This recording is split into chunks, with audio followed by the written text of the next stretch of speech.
In 2014, the FFA Cup, as it was then, was introduced, and Adelaide City became the first South Australian club to represent the state on that national level. Since then, 7 other clubs have gone on to play in the national round of 32. Croydon FC, Metro Stars, Adelaide Comets, Adelaide Olympic, Campbelltown City, Modbury Jets, and Adelaide Croatia Raiders. Last week, Cumberland United booked their place as the second ever State League side and also the 9th individual South Australian club to be involved in the national round. Tonight, we'll find out club number 10 as the final South Australian slot in the Australia Cup final round is to be decided. It's FK Beograd against West Torrens Birkalla in the second and final South Australian qualifying final, live here at Service FM Stadium. Lovely to have your company this evening, this Wednesday night, for this final of sorts, a qualifying final, a semi-final for the Federation Cup. It is a wet one here. We'll go into more detail in a bit. I'm your lead commentator for tonight, Seb O'Neill. It's great to have your company for what could possibly be a very exciting 90 minutes, possibly more, of Australia Cup football. And alongside me for the call tonight is Football South Australia life member and good friend of mine, Mark Talbot. Mark, how much are you looking forward to this one? I'm very excited for this game. 2 NPL sides, both footballing sides, so I think this is going to be a very exciting game. Absolutely. We're going to hear from the captains in a moment, but what should we expect from tonight?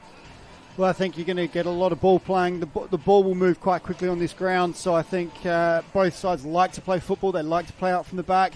They like to play through the midfield, so I'm expecting some good football and hopefully plenty of chances. Absolutely. Before we kick off, let's hear from our 2 captains from tonight's matches, FK Beograd's Andoni Natsiopoulos and West Torrens Birkalla's Nicholas Harpus. I think it's massive in terms of not just the boys that are playing, but in terms of our Serbian community. Melbourne Serbia team in Melbourne, when they made it, obviously everyone got around them within our community.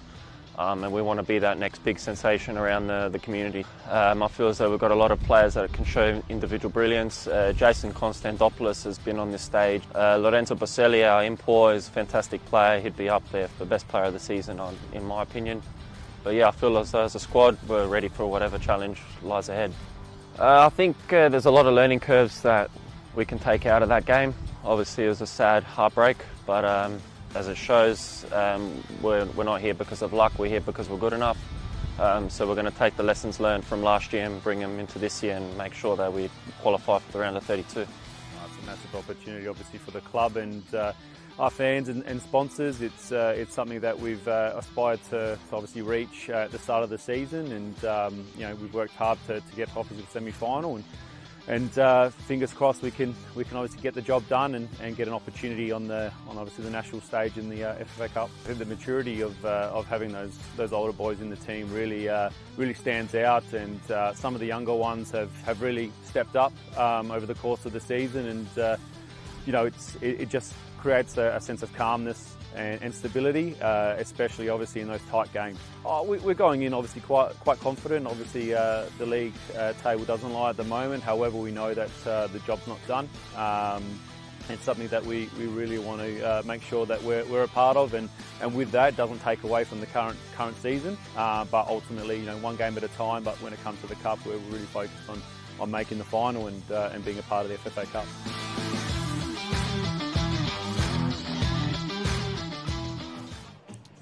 Yes, it's great to hear from the 2 captains, of course, 2 clubs which will be new representatives of South Australia for the first time, and of course with that extra carrot dangling mark of also being in a cup final, which both have missed out on for quite a while. Well, it's been a long while since those teams have got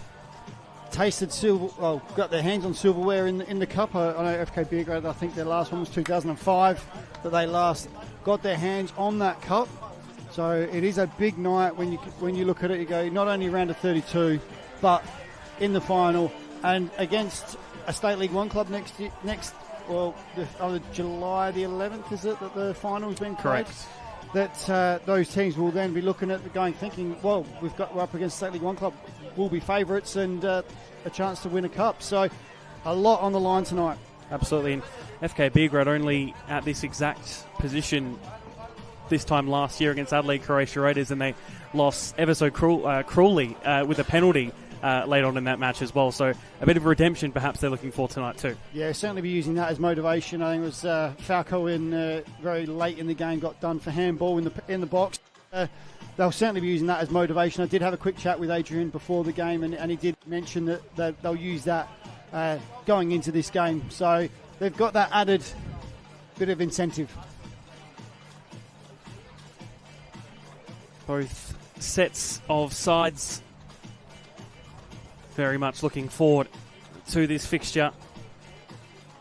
The draw announced only yesterday that it will be on Monday night, so after whichever result happens tonight, they won't have too long to wait to find out who they will be facing in the national rounds, whether that be FK Beograd or West Torrens Birkalla.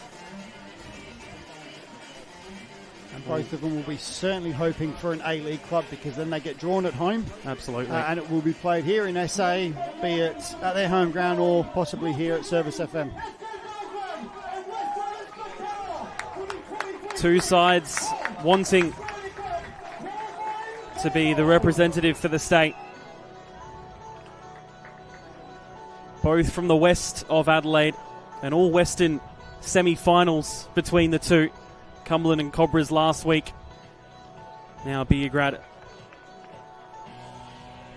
from the west, and Birkalla a bit more southwest.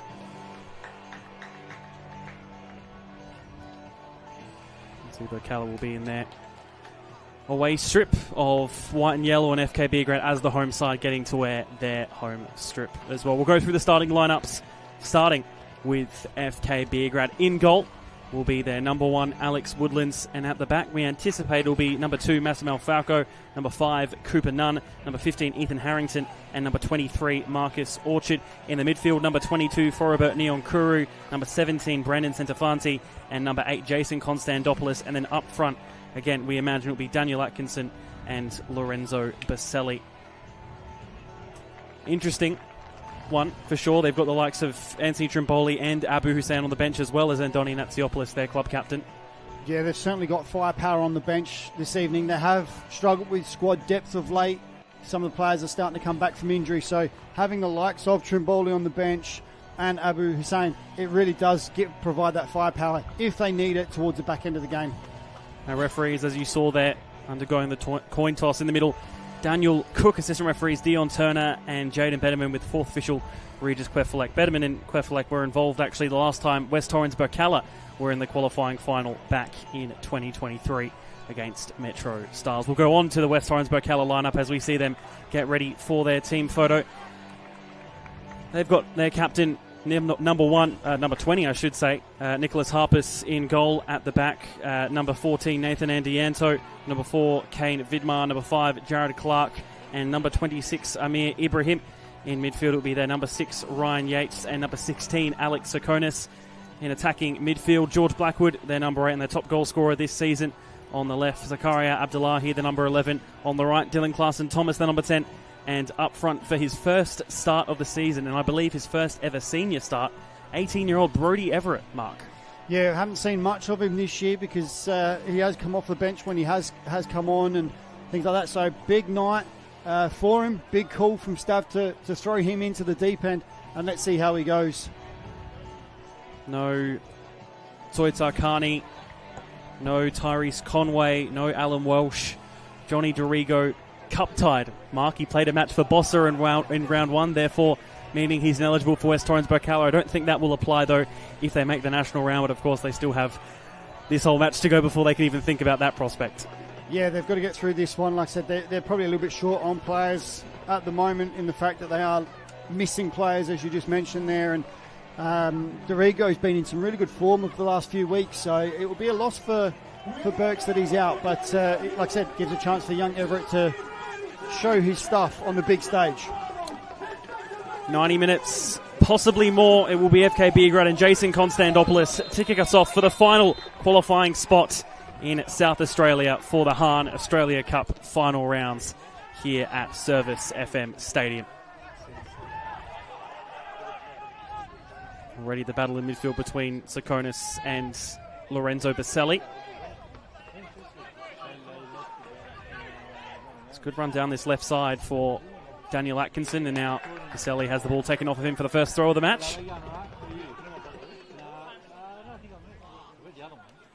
You got to go down to the pitch a bit earlier, Mark. It has been a very wet few days. I was going to say afternoon, but it's been wet for quite a few days now. It has been. I did manage to get down to the pitch. There's a shot there from distance. First of the match, just testing the gloves of Nicholas Harpus. Yeah, and Baselli there, just hitting it along the deck because it is still raining. It's rained pretty much most of the day.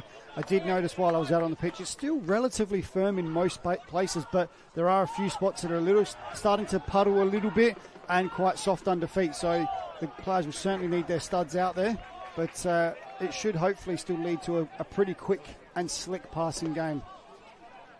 Free kick for Burks, taken very quickly by Ryan Yates. And now the long ball from Jared Clark, just returning from international duty with Vanuatu, where they played a two-game series against Fiji, where they won one of those and drew one of them. Has represented Vanuatu for quite a few years now.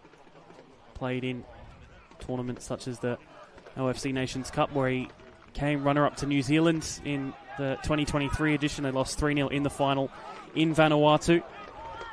Of course, a New Zealand side who just held out Iran to a 2-2 draw in the World Cup.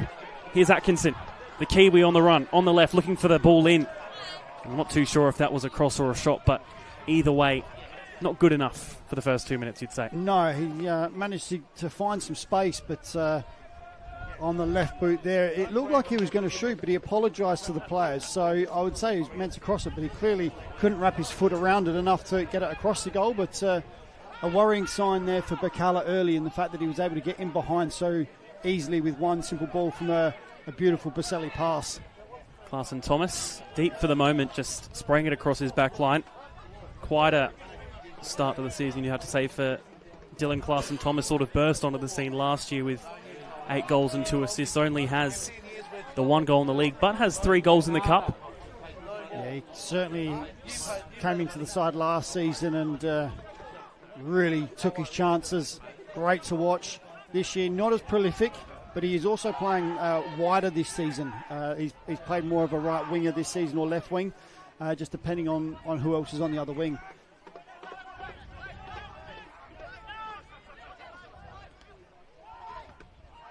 It's a high ball. A few claims, but it's bouncing, and it's bounced poorly in favour of FK Beograd, and now really having to be hassled by Alex Woodlands. Daniel Cook eventually calling back for the foul from George Blackwood on Alex Woodlands. That wind starting to already show its colours there in the fact that that ball went high, and it certainly drifted towards Woodlands. As I don't know if you can see it on the screen, but it is raining, and that wind is certainly blowing in favour of Birkalla in this first half. Yeah, the rain not having even stopped yet, as there's a Baselli ball forward to Konstantopoulos, and here's Ethan Harrington trying to whip in a cross of his own, but Abdullahi just getting in the way. Another international involved in this match with Somalia. He's played in World Cup qualifiers for them. That ball slightly aimless and will be happily let rolled out by Brandon Centofanti for a goal kick.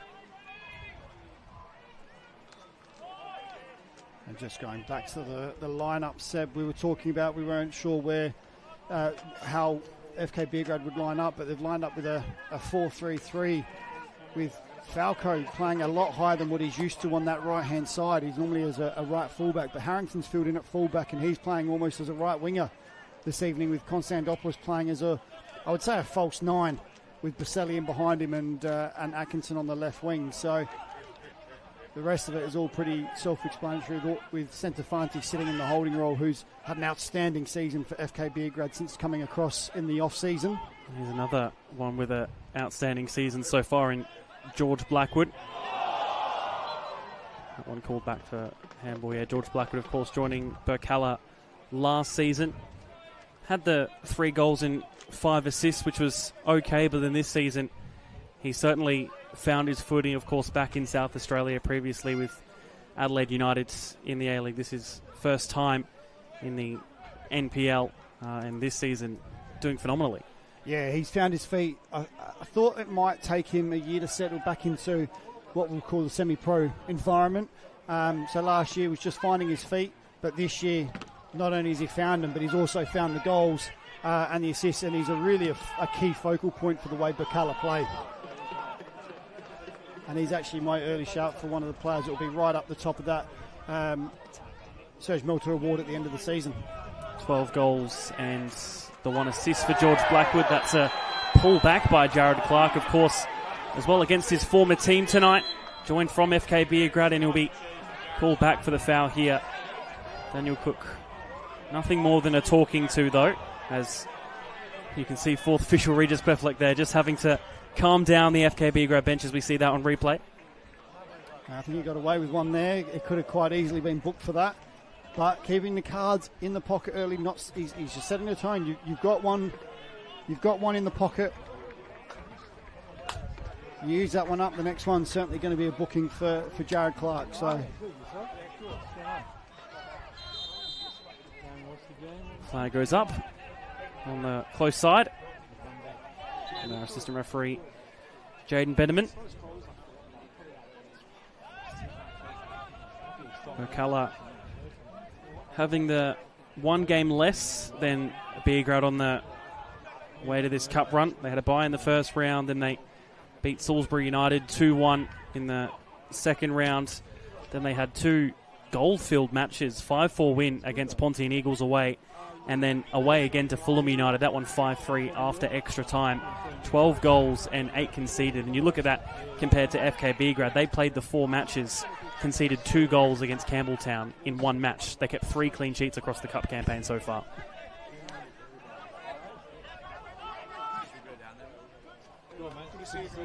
And Adelaide Titans in the first round, which they beat 1-0. As we'll hold on that here as FK Beograd look for the cut back in, trying to be cleared. Any sort of touch will do for now from Santafanti, but the flag goes up once again. Some good play there from Birkalla down that wing. And it was Blackwood again. Like I said, he's the chief creator, the heart of this, the way Birkalla play. And he managed to find some space on that wing and get the ball across, and in the end, flag for offside in play. But FK Beograd really need, if they want to get anything out of this game, they've got to shut George Blackwood down. And for Birkalla, if they want to get on top of this midfield and that, they've got to shut Lorenzo Baselli down. They're the 2 key creators, one in each side. Both a joy to watch this season, as Baselli has also scored a number of goals and assists in the league. And I'm looking forward to both those boys continually getting on the ball and creating some magic tonight. 1 State League 2 club, 2 NPL clubs in a row, and then a State League 1 club to make this semi-final for Beograd.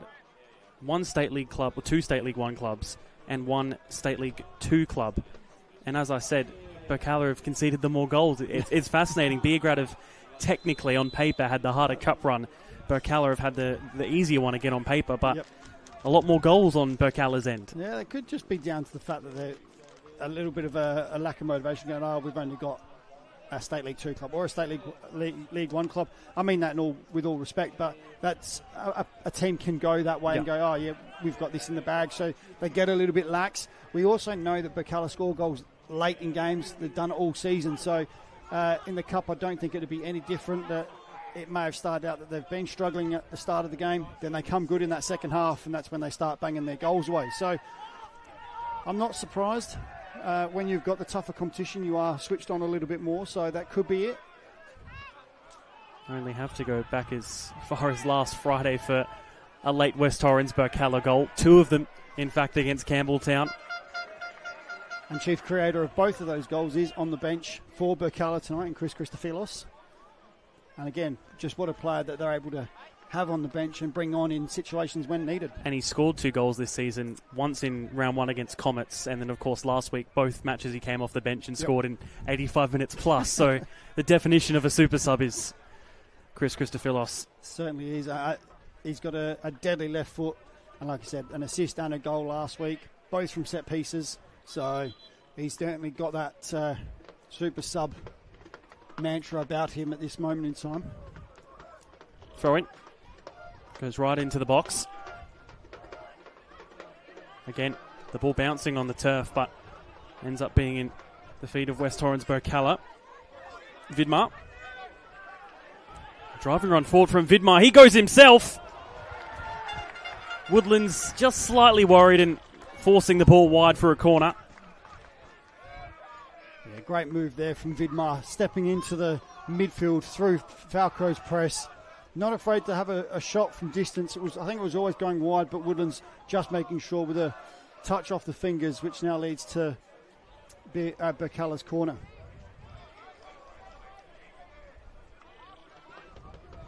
In swinging on the right boot as it comes into the centre.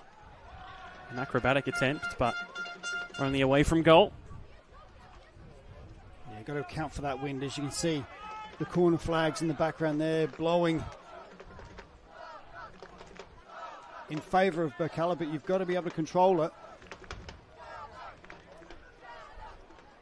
And as you can see there, you might be able to see it, the FK Beograd flags as well.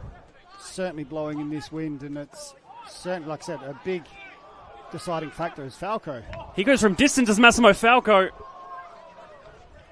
Thought maybe it might just sneak in, but off target as we'll have a second look at that one from Massimo Falco.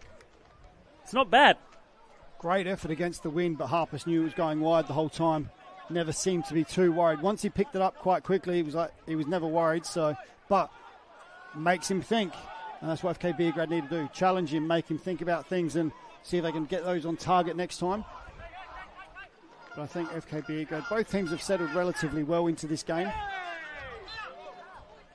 And both trying to play their brand of football. That one, call back for the foul.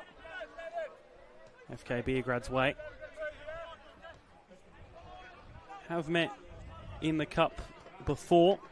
Was back in 2022, the second round of the Cup at Jack Smith Park, where West Torrens Birkalla had a 1-0 win, a 16th minute goal from Nicholas Harpus. Not the goalkeeper, the other Nicholas Harpus. Which one? The other goalkeeper from Cobras or the forward from Cobras? Who did play last week, funny enough, yep. And did score in that game last week with Cumberland and Cobras. Unfortunately, not enough for Cobras on the night. Cumberland's already booking their place in the national round. Big achievement, of course. Only the second ever State League club to make it. Other being Modbury Jets. Now twice. There was a bouncing one in there. A few claims of a handball. And that's a late challenge in there. And it will be the first booking of the match for George Blackwood.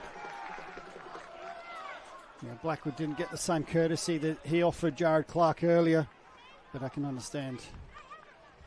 This one, sliding challenge. Just a touch late.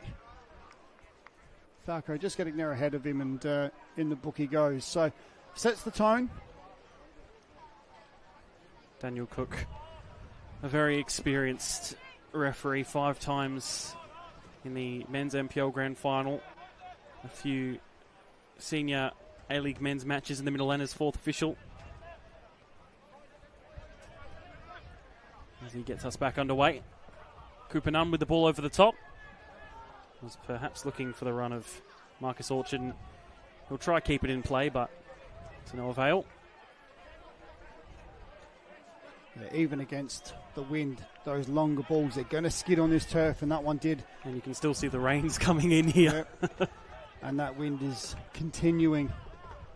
But the ball, even though it's against that wind, with this pitch the way it is, it's still going to skid through. So you've got to take a little bit off it. That one goes out of play.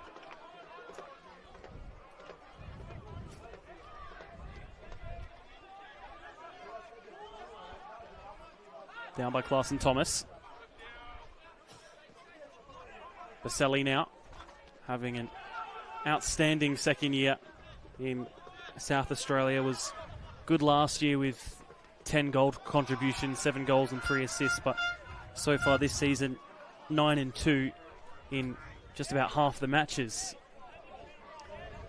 Yeah, I managed to catch up with Baselli after the season and actually just before the All-Star game that he participated in at the back end of last season, and he said he was actually just looking forward to having an off-season because he'd been playing so long. Of course, coming over from America. It had been constant. So the fact, I think that off-season has allowed him to recharge, and we're now seeing some of the best football from him, better than last year, which we thought was excellent last year, and it's only just gotten better. Italian is Lorenzo Baselli. His birthday was on Sunday. Just turning 26. Formerly of Syracuse over in the NCAA over in the USA. Before joining FK Beograd last year. Blackwood. Now Nathan Antianto. Former teammate of yours, Mark, if I'm not to be mistaken as well. You are correct. When he was only a young lad. And you were a lot older. still as old. I was still as old, yes. We played together at Adelaide Olympic. He's gone on to have an absolute fine career here in the NPL. And you're stuck up here. Yeah, but I am a lot older, so there's no way I could do what he does that's for sure these Fabian days. Barbiero played to 41, so I don't know if there's excuses. Yeah, but he's a lot fitter than I was as well, so... I mean, we only just played with him the other week, and he's still fit. Here's Konstantopoulos trying to make his way forward. Konstantopoulos, the save. First time from Harpus. On the edge of the box, trying to turn, but cleared away by Jared Clark. Ball kept up in the air, and still bouncing for Harrington. Manages to get control of it. Taking it down the line, but going out of play. Here's that chance again. Decided to go for the shot on goal himself. Yeah, I don't blame him. It's sitting on his right foot. He's managed to get half a yard on Kane to have a hit. I think the problem is he just hit it straight at Harpus, and in this weather, Harpus has done really well just to deflect that away and not put it back into too much danger. Loose ball there. And then a loose pass, which in the end is able to be contained by Brandon Centofanti. We were talking earlier, Seb, about the lineup for FK Beograd and with some players out, but Birkalla also lacking some players, and their regular right back, who I've had the joy of commentating on many times this year, Yohei Matsumoto, on the bench tonight, and allowing Ibrahim to come in and start in a right back role. Normally when I see him come on, he's normally in a right wing or a left wing position. Tonight he's been asked to do the job at right back, and he's up against Atkinson, who's had a good year so far as well. So it's going to be quite an enticing battle, that one, because both of them are relatively quick players as well. So sprays that ball down pitch. Goes all the way to Alex Woodlands. As I said, has 3 clean sheets in the 4 cup games which FK Beograd played. 4 clean sheets in the league as well. Baselli, of course, again, right up against a former teammate in Jared Clark, happy to say hello.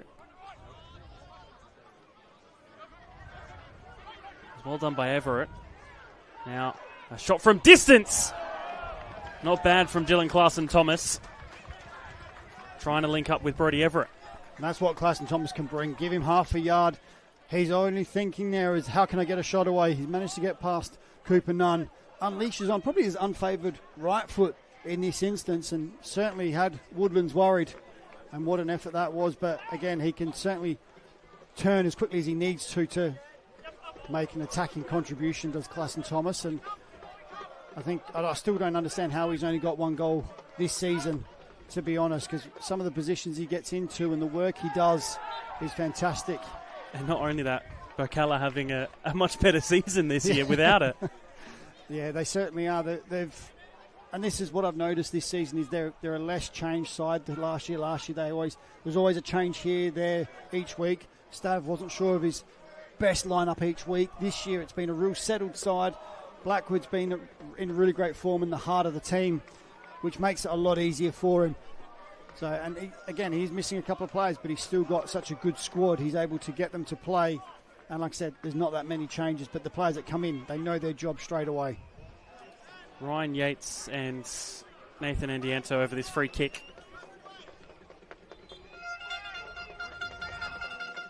I think he went for the shot on goal there, did Ryan Yates. He was ambitious. He was certainly going to use that wind that's favouring Birkalla to his advantage. Unfortunately, he tried to keep it low so it wouldn't just sail over, but too low in the end as that rain gets heavier out there.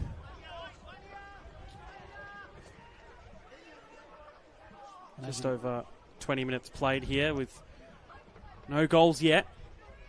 As you see those flags in the background. Corner comes in. The header's there and it's away. Everett will just happily let it roll out for his throw. A youth of South Adelaide, having also spent some time with the NTC, only 18 years old. Brodie Everett scored 11 goals in the reserves competition last year, has 1 goal in the league, but does have 2 goals in the cup for Birkalla at senior level. Still, this is first senior start. As we see this ball come in, the head is upwards. Nothing too clear cut, but Daniel Cook's called it back for possible head injury, and there will be a pause in play to check on the condition of these two. Yeah, definitely a clash of heads, as we see here on the replay. Blackwood and look like Cooper Nunn just clashing heads as they both put themselves on the line. Actually, Marco Toriani, that Beograd defender. Already almost a quarter of the way through the match, Mark. Time very much flown by, but not too much action. No, it's been a bit of a battle through the midfield. So nothing clear cut in each box at this stage. Both teams still trying to work the angles and get the right opportunities, but both defences doing their job, standing up tall, making those tackles when needed. But certainly, I think as the game progresses, it'll be who can handle these conditions better and who can gain full control of that midfield will determine who's going to win this game. And after last week's 3-2 in the other semi-final, certainly has a lot to follow up this game in terms of action and excitement. And to be honest, it's probably not something coming into this game I was expecting plenty of goals either. No, I wasn't expecting a lot of goals because we knew that with the State League 1 game, we knew both teams would attack. They'd go, nothing to lose, let's just go for it. And they did. It was a great watch, whereas this one, it's a little bit more tactical. It's a little bit more of a tactical battle in the midfield. The coaches coming up against each other, trying to work out which tactic's going to work better for each side. So it's one of those battles at the moment. Like I said, if whoever can control that midfield and handle the conditions better, I think we'll come out winners in the end. 24 minutes played with no goals as of yet. As Beograd now play out from the back. Jared Clark tries to be inventive and find the ball through the middle, but just unable to do so. Yates almost caught on the ball and has an inadvertent arm towards Lorenzo Baselli. Birkalla play on. It's a long ball. Perhaps looking for the head of Clarkson Thomas, and he'll still battle for it here to Everett. Perhaps was looking for it on his left. Woodlands opting to clear first time. And that one poked right back out wide by Kane Vidmar.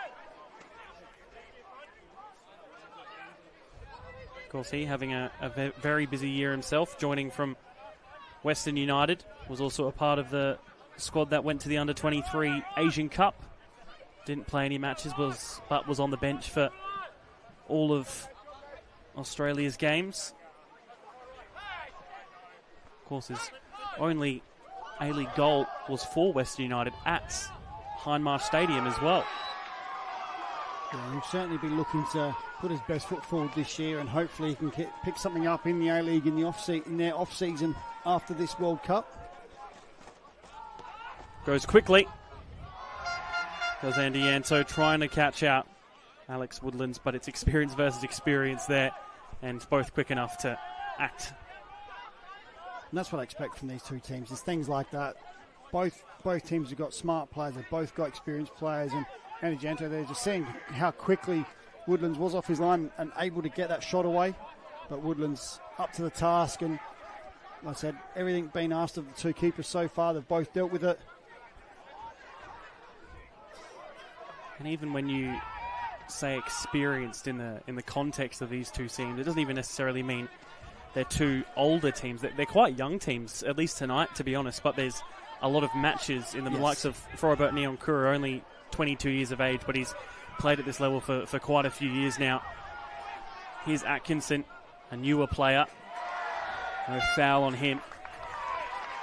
He joined from Auckland United over in New Zealand. Also spent time in the Dutch second division with VV Katwijk.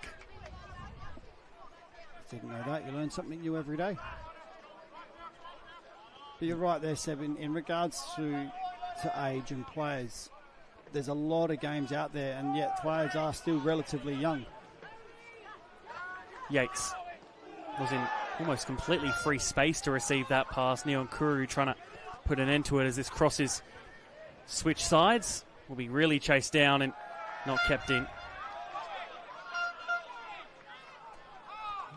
Very interesting challenge there from Yates, to be honest. Especially when you slide straight on, it can always be a worry that you go in with your studs showing. But he managed to do it very well. Yates, another player that's been around a long time, lots of games.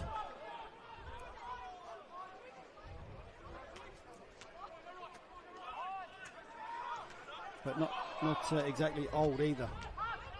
Yep. Only 26. Yeah.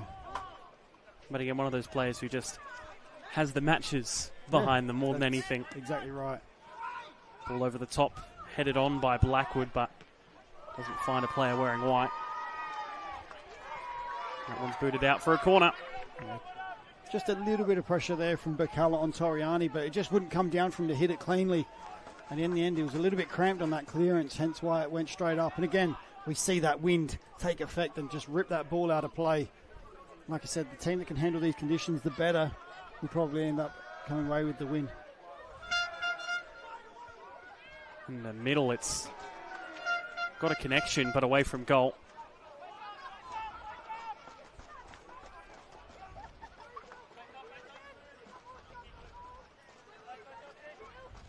It's good to see as well, arriving here a bit earlier.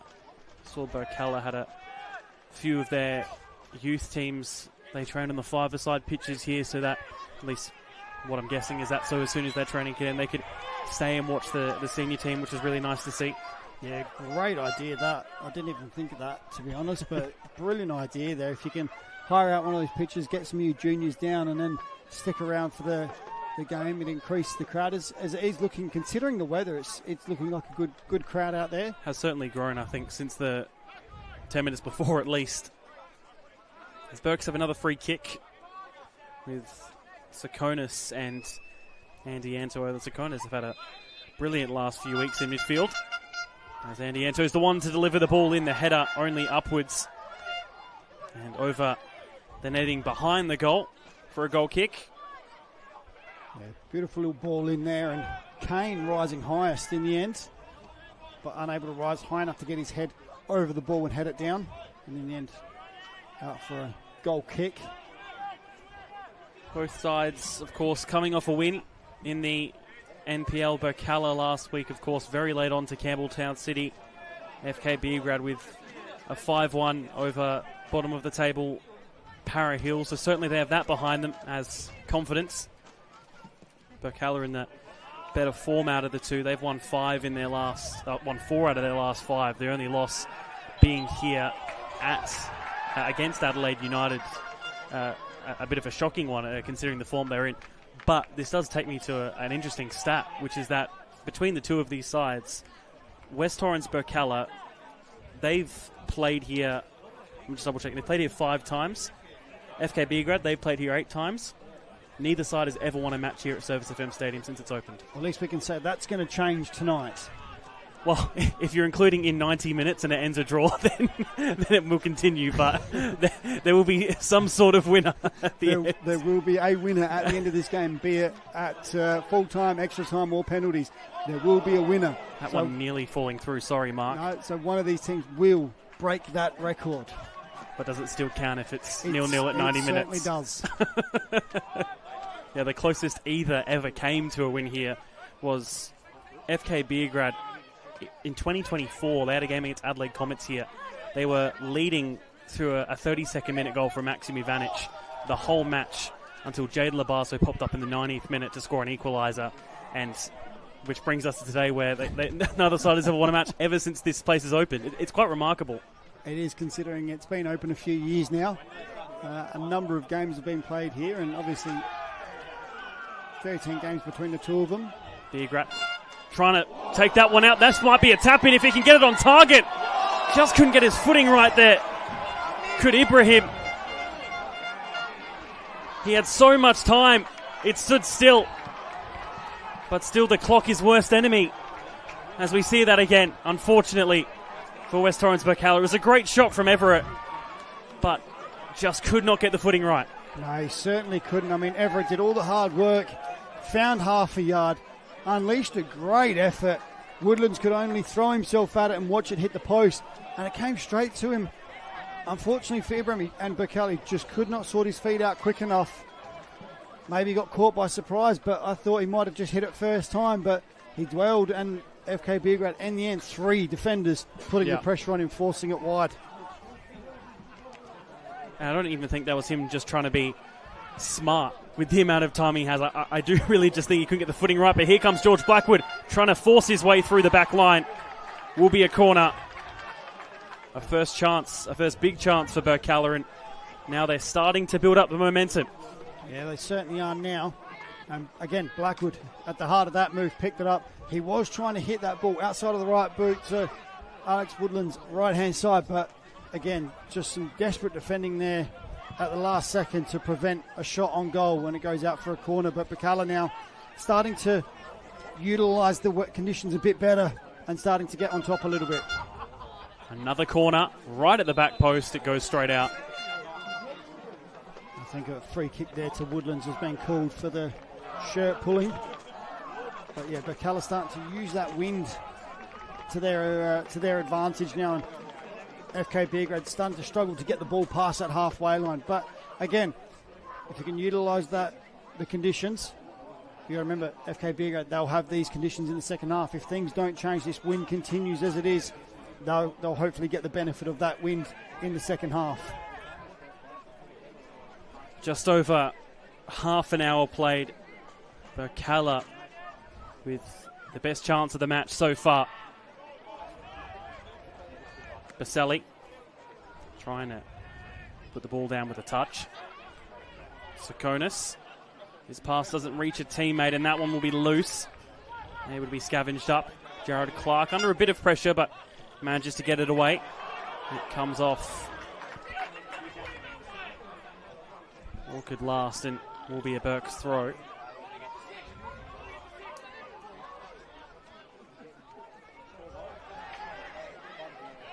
Chest down by Orchard. Will be cleared out for another throw.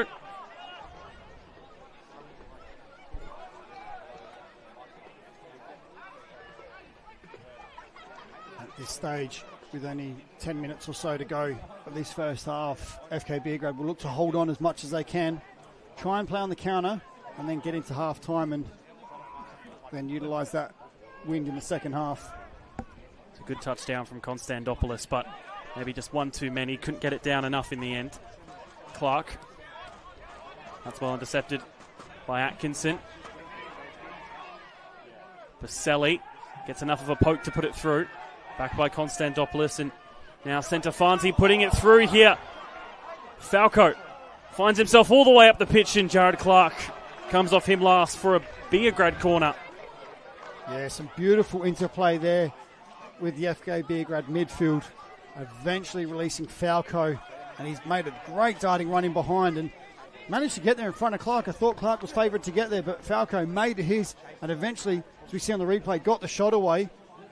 as Clark was very conscious not to bring him down in the box, and in the end forcing the corner. So great play, but the build-up play there from FK Beograd was delightful, with Birkalla getting involved, Atkinson getting involved in Centofanti. Can they make something from the corner? All delivered in. It's bouncing. It's a first-time hit, but it's gone over the bar. Fell nicely. And again, maybe it's a situation where it was too much time to think about it. Oh, I don't know about that. It fell kindly, but onto Centofanti's left foot, more of a right footer. I tell you what, if that had fallen on his right, I think he would have buried that. But again, he was just caught a little bit flat-footed. I don't think he was expecting it. And FK Beograd, they're applying the high press now. Now that they've managed to get into Birkalla's half, which they've struggled to do this for the last probably 10 minutes or so.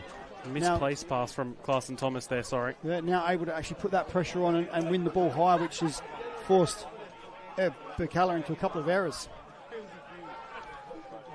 Cross comes in with a slight deflection. Neon Kuru gets it kindly. Neon Kuru, what a shot! Floribert Neon Kuru in the 37th minute.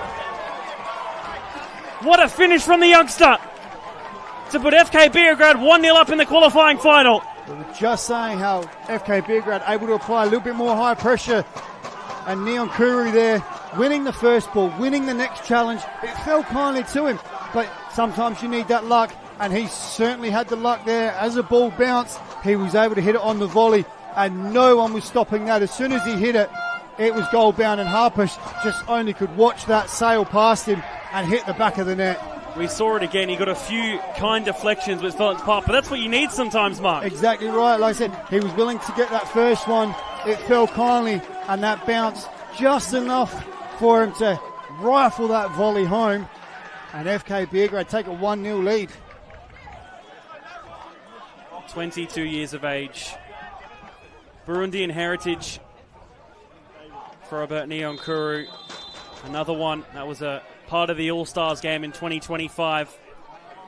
Scores his second goal of the season, first in the Cup. And what a finish it was to get the scoring hopefully underway in the final. Hopefully, he certainly has got the scoring underway, but the thing with that is I don't think I've seen Fro score an easy goal. Baselli trying to put one through here. Atkinson, it fell through! Two within 2 minutes! And the Kiwi, Daniel Atkinson. Somehow the ball makes its way through and makes it two. Again, just a little bit of luck needed. It fell kindly as Atkinson was able to run at that back line. It took a deflection. I think it was off Kane as he hit it, which really threw Harpers the wrong way because Harpers had that covered. And then all of a sudden, he's had to check, go back the other way, and he can't get there as Atkinson finishes 2 in 2 minutes, Seb. We said, is that going to start the goal scoring? It certainly has. They know what it felt like last year, late on when they lost to Adelaide Croatia Raiders. Right now, although still in the first half, they'd be feeling pretty damn good. They certainly will be. They were under a bit of pressure from Birkalla prior to that first goal going in. They were under pressure. Birkalla had them where they wanted them. Here we go up the other end. That's a good interception. But Birkalla couldn't make their chances count. They had two good chances in the space of 2 minutes. Didn't make them count. FK Beograd, 2 chances in the space of 2 minutes. They've made them count. Well, if you've gone away for a tea or coffee, welcome back because you've missed all the action. Frobert Neon Kuru and Daniel Atkinson scoring a goal either side of the 36th minute. We see it again here. Yeah, it came off Kane Vidmar last, completely deceiving Nicholas Harpers as he was already committed going the other way. He certainly had committed. I'm not sure who that came. It was either Kane or Anajanto as he'd tucked inside, but beautiful turn from Atkinson. And like I said, as soon as he ran at him, you had to watch out. Yeah, off Anajanto. Yep. And Harpers, unfortunately, going one way, just couldn't get back the other way as that rain comes down again. A little bit harder this time.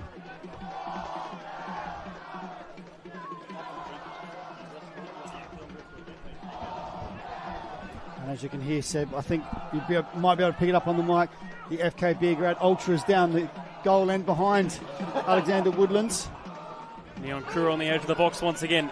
Everybody being urged to shoot right now. Anytime they approach that final third. The way things have gone, I don't blame them as Orchard there. On his favoured left foot as well. He'll have the throw here. Marcus Orchard. Forgot to mention as well, it's his 150th senior match tonight as well. Oh, congratulations on that milestone. It's not the only 150th match this evening, Seb, if I'm led to believe that it is your 150th match tonight as well. Correct, it is. So congratulations, Seb. I had the joy of being there for your first one at this very venue with FK Beograd playing. Correct. Three and a half years ago now, I think. Yep. So congratulations on that achievement, Seb. It's been a joy for me seeing you grow from that game one. Funny enough, here we were on the scaffold that day. Much better circumstances for us tonight in the nice heated commentary box here. So, yes, there for the first one as that ball's knocked in. There for the first one, there for the 150th. So congrats, Seb. It's great to see. And the commentaries only stayed the same. I was going to say it's only gotten better. Kane Vidmar with the ball at the halfway line. Just under 5 minutes until half time. Quite a crazy whirlwind few moments for FK Beograd and for West Torrens Birkalla in the other sense, but it's not unlike them to get something late in either half as they look to try and get one back before half time. Forced down the side is Andy Yanto. Just trying to find any sort of angle to put in a cross. He decides to go low, but only finds the now goal scorer in Froni Onkuru. That chest down, not enough pace to it, and will come back for the foul. Vaselli can't believe his luck there, or lack of luck in that. But again, as we were saying, as Birkalla almost get that one underway quickly, but Birkalla no stranger to scoring late goals. I think they've still got at least probably 3 minutes before they start to score, Seb, as there's 3 minutes left in this half. They normally like to score in about with a minute to go maybe, and then normally time added. So we've still got a few minutes. So FK Beograd will certainly not want too much time added. Well, in the league, their best period of goal scoring is in the last 15 minutes of the 90. Yep. The second best period, the last 15 minutes of the first half. 8 in the last of the 90 and 7 in the last of the first 45 as that one goes all the way over. And it's what we've come to know them as this year. That's it. We've come to know them as the late show. It just shows you that they fight to the very end. They don't give anything away. They don't give anything up right until that final whistle. And teams need to be on their game for 95, 97 minutes to counteract the late show of Birkalla. Goal kick for Alex Woodlands. Looking to perhaps just take his side to the break. 2 goals up. Shouts of a handball, but very quickly waved off by Daniel Cook, our referee for tonight. Neon Kuru. Perhaps often one of those players that does a lot of the hard work that on a surface level people might not see. But I think tonight after that goal, people will be certainly picking him out in particular. Oh, I think he's a highlight for any coach. Always keeps an eye on throw in the fact that he covers so much yardage of the pitch. He gets the ball down, he plays, and I think he still needs to add goals to his repertoire, but if he continues hitting them like that, he's going to add a lot more. But he does, I think he ranks a lot higher in most games than people realise. Coming back for a booking here towards Brandon Centofanti. Another new signing for them this season from Campbelltown City. Only played the 7 matches for them last year. He's 14 so far in the league. Started all 4, now 5, including this cup game in the knockout competition. Yeah, fantastic season for Centofanti.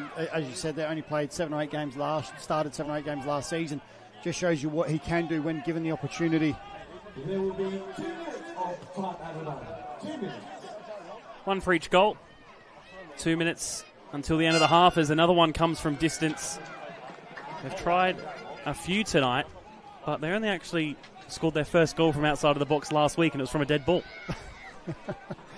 Yeah, they're certainly not afraid to have a pop, as that's Blackwood that time. But again, they've got the wind behind them. They need to hit those and try and force Woodlands into making a save, because he hasn't really had too many saves. He's had a couple, but nothing really stretching him, as the one he did make was going wide as it was, as Briselli's going to clear that one in behind his FK Beograd Ultras. Yeah, all their goals so far this season, barring that free kick last week, every one has come from inside of the box. As this cross comes in, the header was flicked on twice. I think they were both aiming towards goal, but the second was more on target. Yeah, great ball in from Yates to that near post. It was actually flicked on by Briselli. Briselli, yep. And in the end, Klassen Thomas getting the second head on that and forcing it wide, but only just. But this is a difference. FK Beograd, they've made their chances count. Birkalla unable to at this stage. And again, just not forcing Woodlands into making a save there. And that's what Birkalla need to do, is just force him into making a save and see what happens. That's a nice ball. Everett taken down, but fairly, as there's another deflection and a bounce towards Woodlands. Looking for their 5th Federation Cup final in South Australia are FK Beograd, and of course a first ever time playing in the Australia Cup national rounds. Of course, for them was hard to see them not only lose to Croatia Raiders in the qualifying final, but see them go forward and compete in that national round. And at the moment, they're on track to do the same themselves, as half-time is called. Other than the 2 goals mark, there's not been too much to talk about, but what 2 goals they were. I'd say they were 2 fantastic goals. One via a deflection, yes, it did help, but the first goal to get us underway, Neil Kuru with an absolute outstanding strike.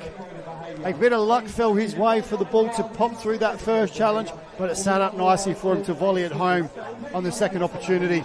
And then Atkinson, great turn, allowed the space at the top of the box. He's hit it. It has taken a deflection off Anajanto, sending Harpus the wrong way, and that again settling in the back of the net. Birkalla having needs some opportunities, just not making them count. As we have a quick look at the stats there, 2 goals to FK Beograd, 8 shots to Birkalla's 9. They won their shots on target, 4 shots for FK Beograd, 2 for Birkalla. Just shows the difference and the clinicalness of FK Beograd this evening so far. Certainly been an interesting half between these two sides, of course. Don't forget, these school holidays get the kids together. The FSA World Champs will be open to players from under 11 mixed through to under 17. 10 players, 1 squad. Lock them in before someone else does. Sign up, get your country. Yo guys, you seen this? It's coming. What do you want about? Bro, it's actually coming. No way. FSA World Champs. You guys have been asking, we listened.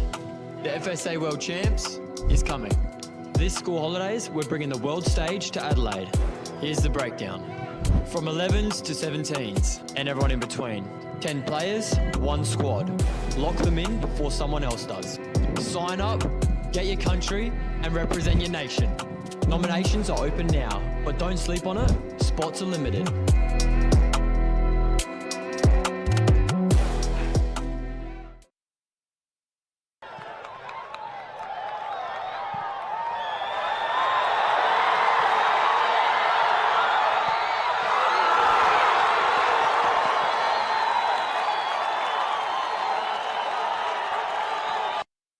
For over 25 years, HPG Homes have been helping South Australians build and own their dream home. Whether it's a house and land package, custom build or development, our HPG fixed price guarantee ensures no nasty surprises or price changes along the way. We're committed to quality, affordability and creating a way of life for you and your family. Fixed price, turnkey. It's gotta be HPG. HPG Homes.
Hop in. Where are we going? There are so many career paths with SAPOL, from operations to CSI. You could walk the beat or work somewhere a little quieter. If you want to make a difference, there's a career at SAPOL for you. Hey, it's gonna be all right. Call up the search. Find where you belong in blue. Search SAPOL Careers. At Service FM, we know every workplace is different. Every challenge is unique. That's why we personalise our services to our customers' different needs across different industries. From medical to mining and manufacturing, hospitality to healthcare, commercial to defence. So when you need to create a better work environment, you need Service FM. Proud partner with Football South Australia.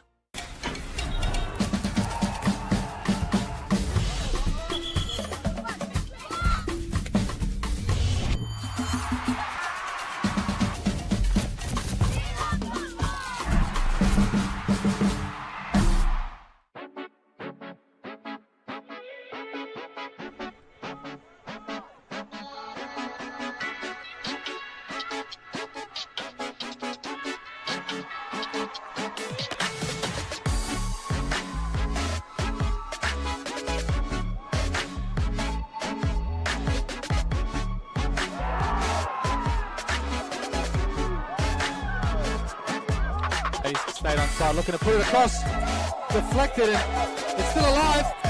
Turns Vidmar, and Dorigo now tries to shoot. Still going. Welsh puts the ball in, and there's the goal. Who else but George Blackwood? We can't get this goal scorer wrong. He's done it 10 times.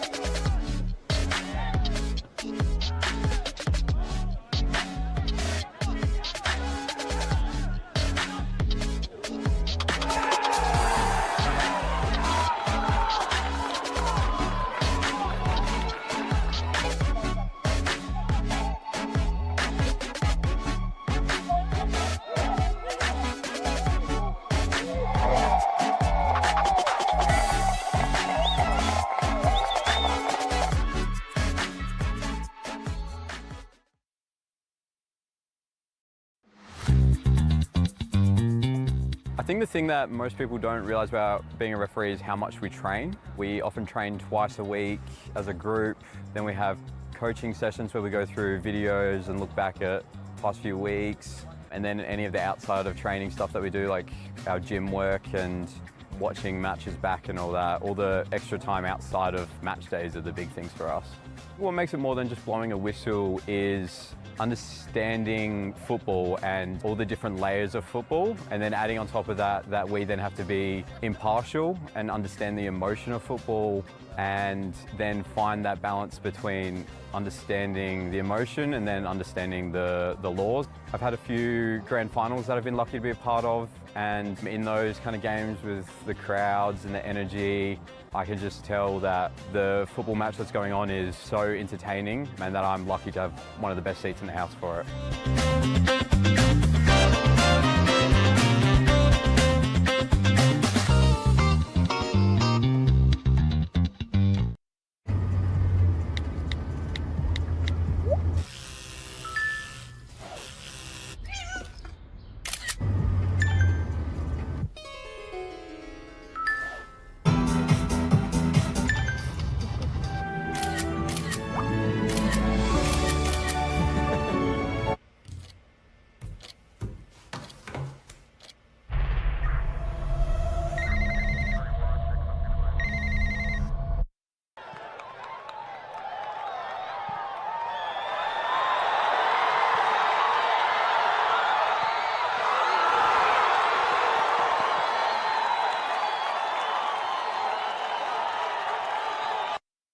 For over 25 years, HPG Homes have been helping South Australians build and own their dream home.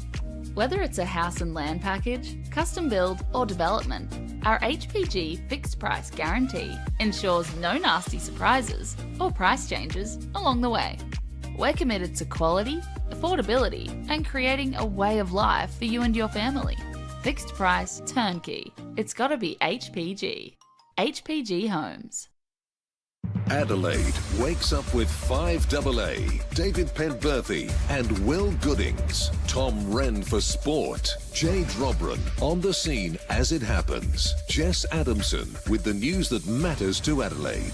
Breakfast with David and Will, bringing together the names you trust with everything you need to know to start your day. Always live, always local, and only on 5AA. Always Adelaide.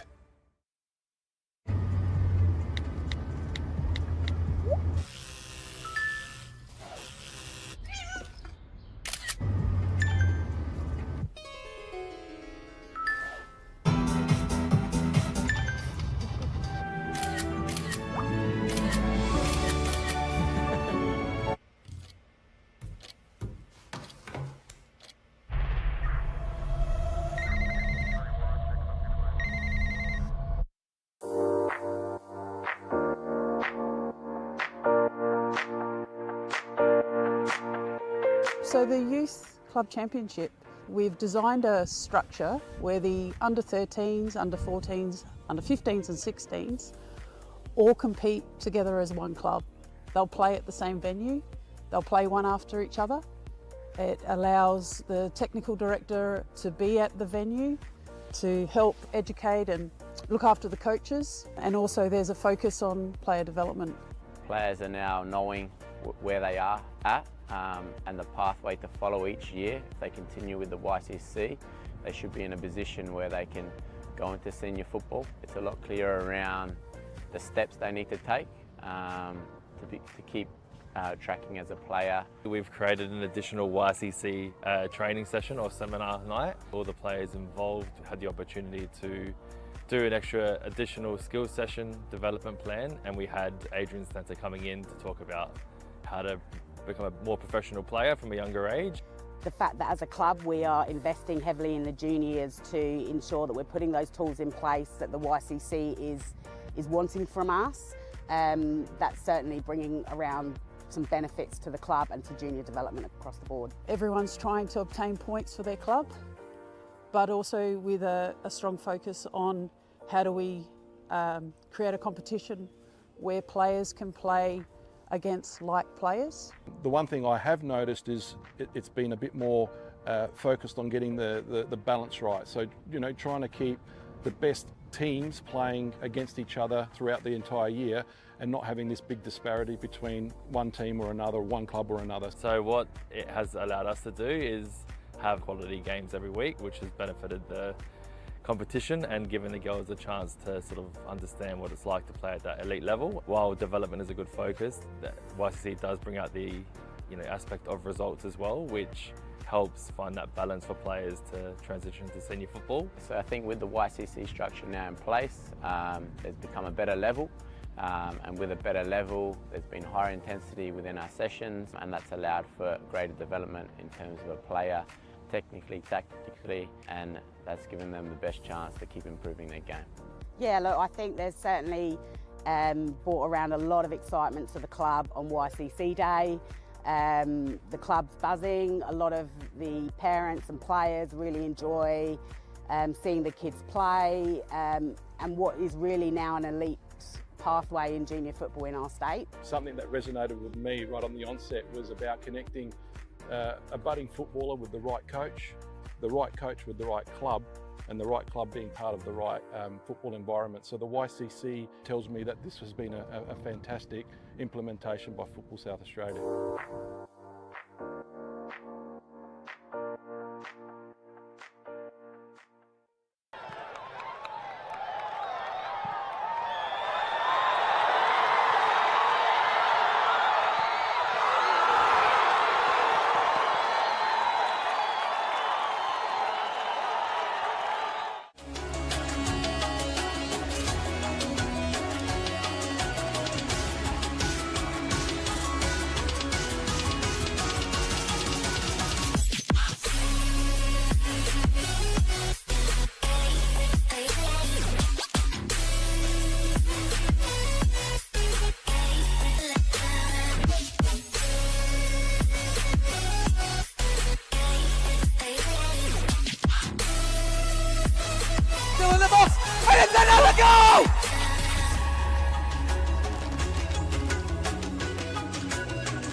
for FK Beograd to hold a lead, or for West Torrens Birkalla to create some cup magic.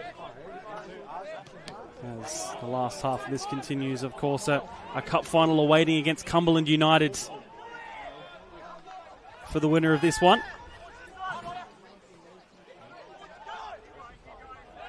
I'm sure plenty of supporters and players and members of Cumberland United will have keen eyes on this game. I would say most of them will be tuning in. As I hope, if you're not here, you're able to tune into what is a very exciting game. A game that's got a lot riding on it for both clubs. A spot in the Australia Cup round of 32. A spot in the Federation Cup up for grabs. Silverware is on the line after this game for the winner. With the honour of being the 10th individual club to be a South Australian representative, not including Adelaide United in the A-League, but the 10th FSA club, if you're to call it that, to be in the Australia Cup. Clarson Thomas looking to try and make that name be West Torrens Birkalla in the bowl for next Monday when the draw will be conducted. Cross in from Abdullahi was put in with venom. Starting with some West Torrens Birkalla pressure early on in this second half, just trying to keep Beograd in their defensive third and put balls in, as we see Abdullahi with some nice quick feet having to keep the ball in. Tries to turn, but only forced to play the pass back to Andy Anto. He whips in a ball on his left, but goes over all heads. Goes down again. Back with Ryan Yates now. That's a nice bit of work there as he puts a ball in. Headed towards goal. Not enough on it really from George Blackwood, right towards Alex Woodlands. Yeah, Birkalla there just able to apply the pressure. Yates with a great touch inside, looks up, delivers with his left, picks out Blackwood beautifully, but Blackwood just guiding his header straight down Woodlands' throat, but also not enough power on that header as the ball in was a bit more drifted in, so it just didn't have a lot of pace on it, and George Blackwood having to make the pace but couldn't do it. But Birkalla certainly starting the stronger of the two in the first few minutes here. Still holds the honour of being the 10th all-time leading goal scorer for Adelaide United in the A-League. Does George Blackwood. He spent time over in England as well with Oldham Athletic, as here comes Jared Clark on a run of his own. Cuts it back. Didn't reach Alex Sakonis and was thumped away. Jared Clark in quite unfamiliar positions all the way up there. He certainly was, but he didn't look out of place. It wasn't until that he looked up and saw a and wall realised of where red, he was. saw a wall of red players and was like, "Oh, okay, what's my options?" He thought he was back in the back line for Beograd for a second. He looked across for Sakonis, but Falco was quick to nullify that one and clear it. But FK Beograd just certainly trying to just keep their lead at the moment and just hold Birkalla away. Constant Dobless to Atkinson. He puts in a first-time ball. Comes back for Lorenzo Baselli. Acrobatic save from Harpus. Flag goes up in the end. I'm not too sure where, but a great opportunity. Yeah, not sure where the offside flag. I think it's there. The pressure Falco from when he came back onto the pitch. But great save from Harpus. Called into action early as both sides are getting their opportunities going forward very early in this second half, and FK Beograd unlucky not to score a third, but Harpus again, great save diving to his right. But it just shows you how critical both teams can be when they need to be and force that keeper into a save. But Harpus keeping his side in it at the moment with that save. At least for now, FK Beograd's motto being attack is the best form of defence at the moment. Just trying to keep that ball forward, but Birkalla certainly having put on the pressure in the opening 5 minutes of the second half. And that's to be expected. They went in 2-0 down, so that, like I said, Stoke Blake has really pushed them to... Ibrahim with the cross in, takes a deflection, falls in the centre, the shot once again over the bar. And it was Dylan Clarkson-Thomas with that touch and skying it over. Good ball in there from Ibrahim. It did take a touch off Orchard. It fell very kindly for Clarkson-Thomas on his left, and he's unable to keep that under the bar. Again, Beograd there, just lucky to get away with it, and Birkalla just not clinical in front of goal. And as we said, Dylan Clarkson-Thomas, not particularly, at least this season so far, not a player in form. And is it one of those things where you say that chance comes this time last year, he finishes that easy? I was going to say, last year that certainly would have hit the back of the net. And when you say form, it's form in front of goal. He's just not scoring goals. His performances on the park are outstanding. He works hard, gets into really some great positions, but it's just that form in front of goal is just sort of lacking at the moment for him. As a striker, I feel like more so than any other position, your performance is often more so based on the goals. stats. Exactly right. Exactly right. As a striker, your aim is to score. Simple as that. Whereas we even said about how earlier someone like Neon Kuru doesn't have the goals to his name as a midfielder, but someone that you can see the hard work, which he does do every single week, and when he does get that goal, it's almost just a word for the hard work he's done previously. That's a lovely little bit of work here on this far side for Abdullahi. Tries to put a ball in, but comes off Neon Kuru. Still with it, Abdullahi. Ball back towards Andianto. He goes infield. And now sprayed out wide to Ibrahim. Just tiptoeing his way into the box. As this ball comes in, it's a free header. Decide to take it down with his foot. Instead did Sakonis, but putting it wide. Yeah, I think it was Everett in the end, just finding half a yard there, just peeling off the back of Toriani. Great little ball in from Ibrahim from the right-hand side. And, yeah, half a yard, able to bring it down in the box, which is probably the worrying sign for FK Beograd, is that he had the time to bring it down. He just couldn't put his shot goal-bound. And, again, that's Birkalla's night so far. They're not making Woodlands work. They're not putting their shots on target. Atkinson finds Baselli only on the floor.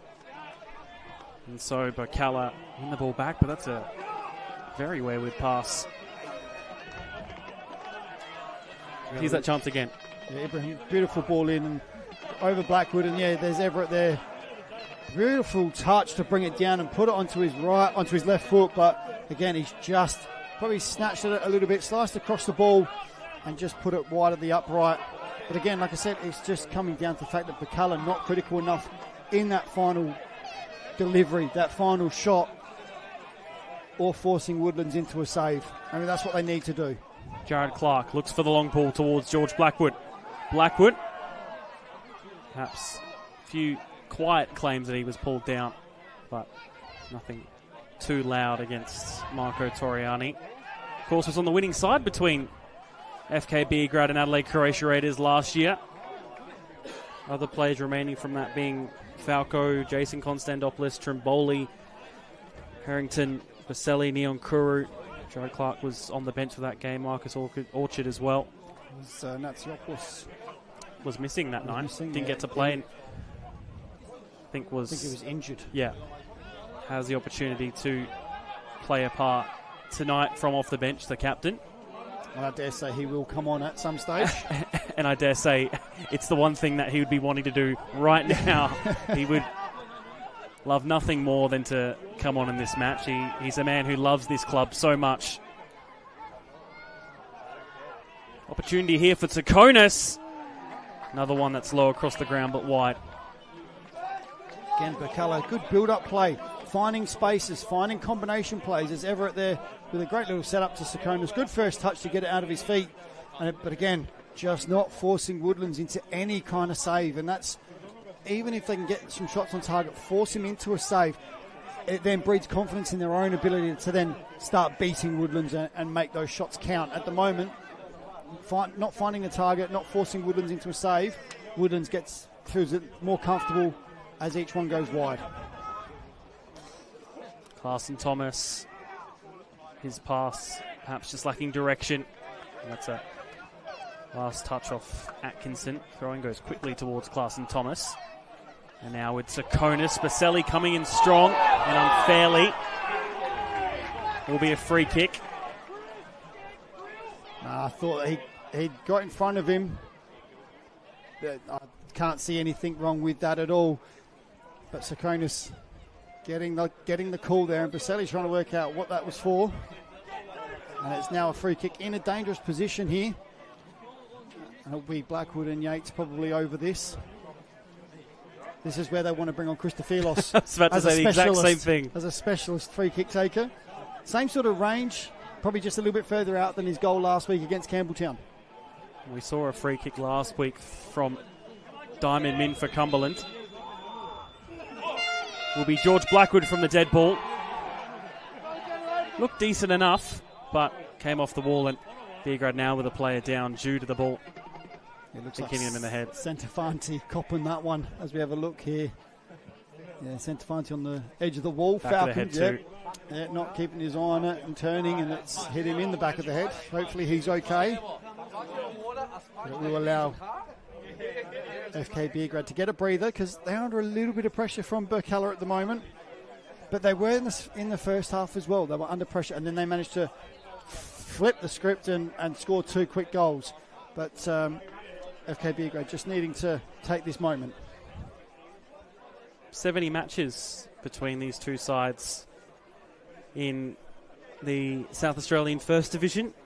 A fairly equal record too. 28 wins, 16 draws, 26 losses, and funnily enough, that record will be added again this weekend in the league, Mark. Again, it's the same thing. It's happened as last week. Cumberland Cobras faced each other in the league in State League 1, and it's happening again in the NPL this weekend as we see this replay. Yeah, we just see the replay there of Neon Kuru's goal. As we said, an absolute cracking finish from him. But this weekend, these two teams meet up again in the league. It's not for the first time this season that teams have met in the Cup, play each other on the weekend. As we said, it happened only just last weekend with Cumberland and Cobras. Happened with Playford and Sturt, I think, earlier on too in the season. It certainly did in the earlier rounds. So, yeah, it's happened a number of times as we get this game back underway, and Centofanti good to come back on after the knock to the head.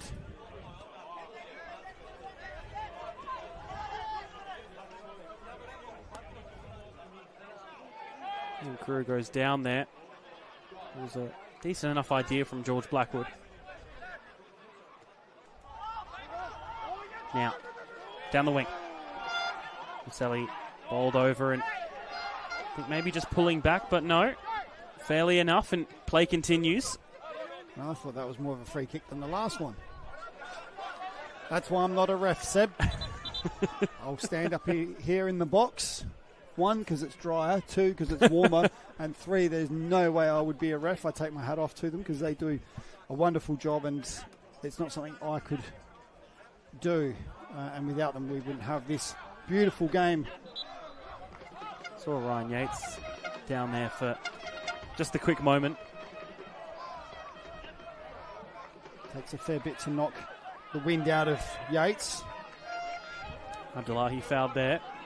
And Falco happy to let the ball roll away as he threw it up.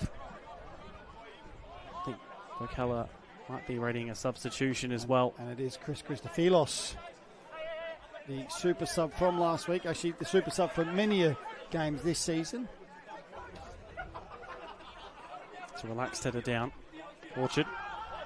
Be interesting to see who makes way for Christophilos. It's normally Nathan Anajanto makes way, and Christophilos will go into the left-back role. So it'll be interesting to see what they do, whether they keep Nathan and play Christophilos up higher.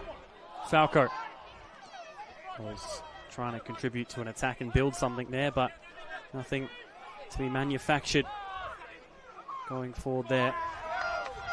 That one's out of play.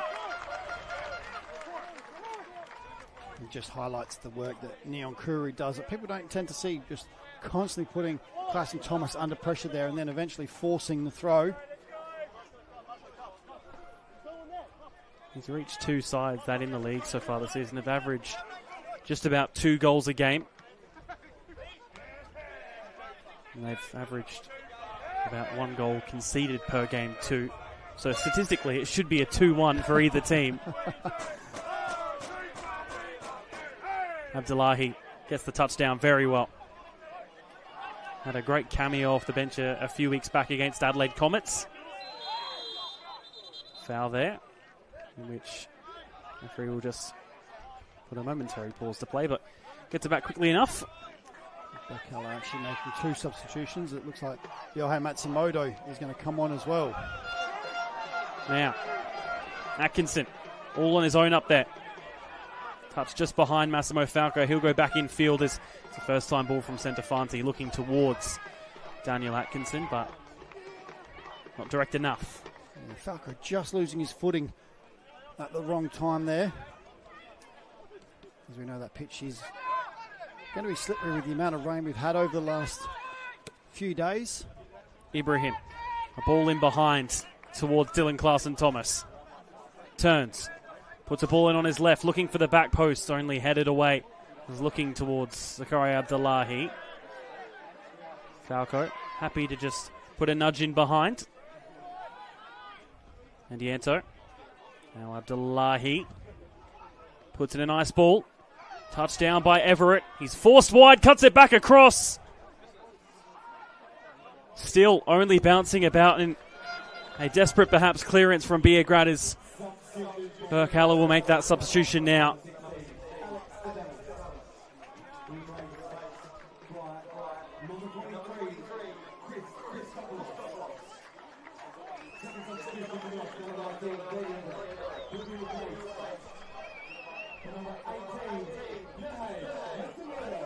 So, Christofilos and Matsumoto on for Tsakonis and Everett.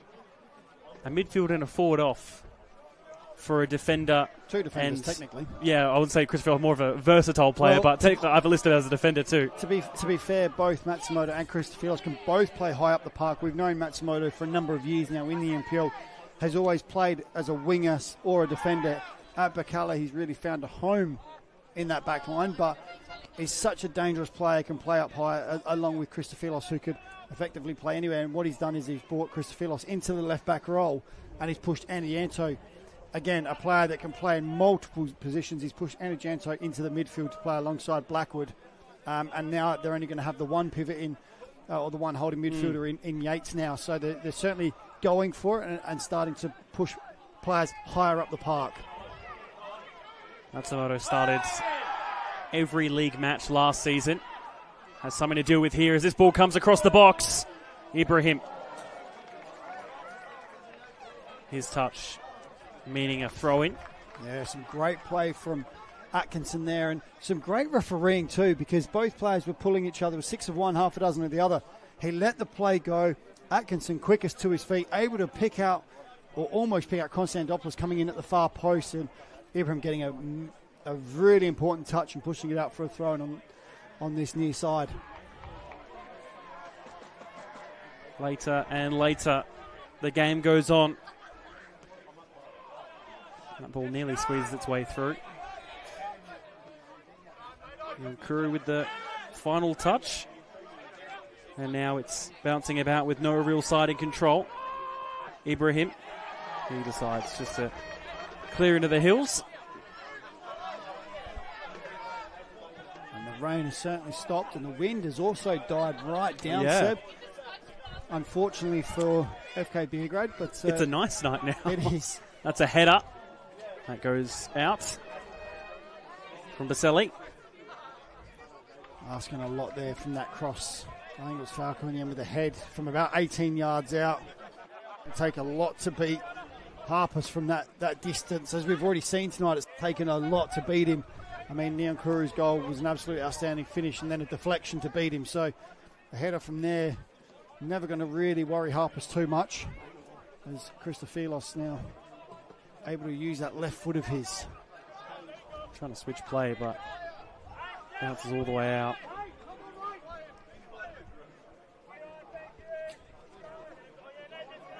And FK Beograd said now also looking to go to their bench for the first time this evening, and it's club captain Ignatsiopoulos looking to come on.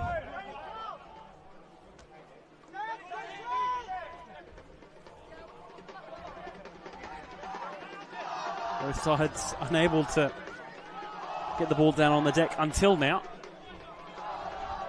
25 minutes left. Birkalla more so in need of a goal than Beograd. Jared Clark again finding his way ever so slowly forward. Blackwood to a free Abdullahi on the left. Puts in a ball. Only really palmed away by Woodlands. Almost all numbers back for Beograd. Again, good play there from Birkalla.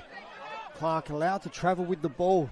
And again, getting forward, finding Abdullahi in space. And his ball was a dangerous ball in. And Woodlands did well, just to end up getting a couple of fists to that just to push it away.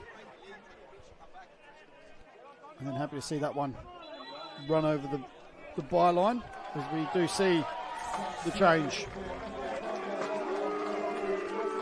One captain off for another. Massimo Falco off for Andoni Natsiopoulos. Missed out on this same occasion last year against Adelaide Croatia Raiders.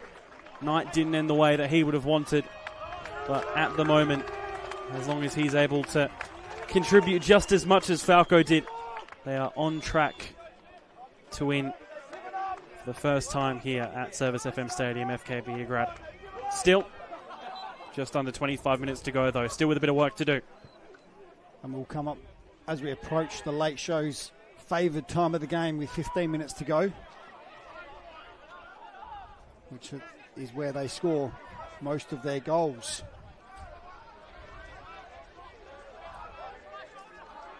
Clock. So a great shift there from Falco in the midfield, usually playing in a fullback role, but played a little bit higher this evening. He got forward quite a few times as well. He certainly did.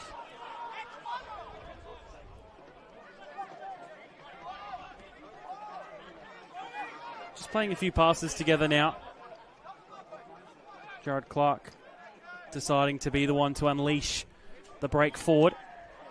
And they've done so well for the moment. Abdullahi going himself. Abdullahi trying to find the ball in. And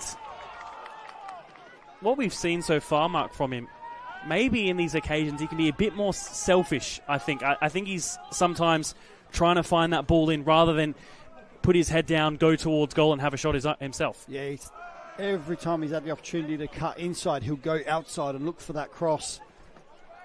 And he can score goals. Absolutely, he can score goals. He certainly can. We've seen it. We've seen that he can score goals, but that's the thing. It's also a lack of maybe belief in himself to cut in on that right and unleash. But being so quick, I think he's in a position where being so quick, he'll tend to go on the outside because he's got less players on the outside. Where we just saw there, he went to go the outside of Harrington, but Toriani was across straight away. Here he is again. Has himself on the right side of attack now. Plays the ball back out wide, receives the pass. Again, still with it, Abdullahi goes himself. That time with a shot towards goal from Zakari Abdullahi. Ibrahim had that opportunity in the first half where he, in all honesty, probably should have put West Torrens Birkalla 1-0 up. Yeah, he certainly should have. Didn't, and it cost him because Beograd then went down the other end and scored not long after that. And again, they're just Abdullahi looking to unleash, but that player again, Toriani, out quickly to close down the shot, block it. And Toriani tonight, he's been spectacular at the back in the fact that he's able to just cut out those crosses. He's quick to close down as there's hands in the back from Yates. But Toriani's just been very unnoticeable in that regard, but he's been so strong at the back. Free kick in which Beograd are happy to just take their time in deciding who's going to kick the ball.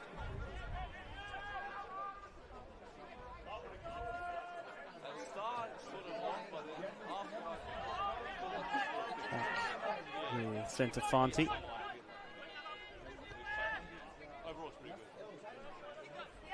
Woodlands, two former Campbelltown players combining now for Beograd.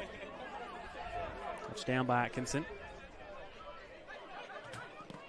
And Harrington, his pass not making its way through. Former player of Seaford's, Noarlunga, South Adelaide. Also spent some time with Dubai City in the UAE second division Who's as that? well. Ethan Harrington. Oh. There you go. Learn something new every day. Again. I didn't know that. I also didn't know that he was a South boy that played at Seaford no longer. From Seaford to Dubai. Oh, it's a logical. What a downgrade. It's a logical step. Abdullahi, again, looking to cut in a bit more there. Bit better from him. Now, still trying to make his way through, but that's a big slip from Nathan Andianto.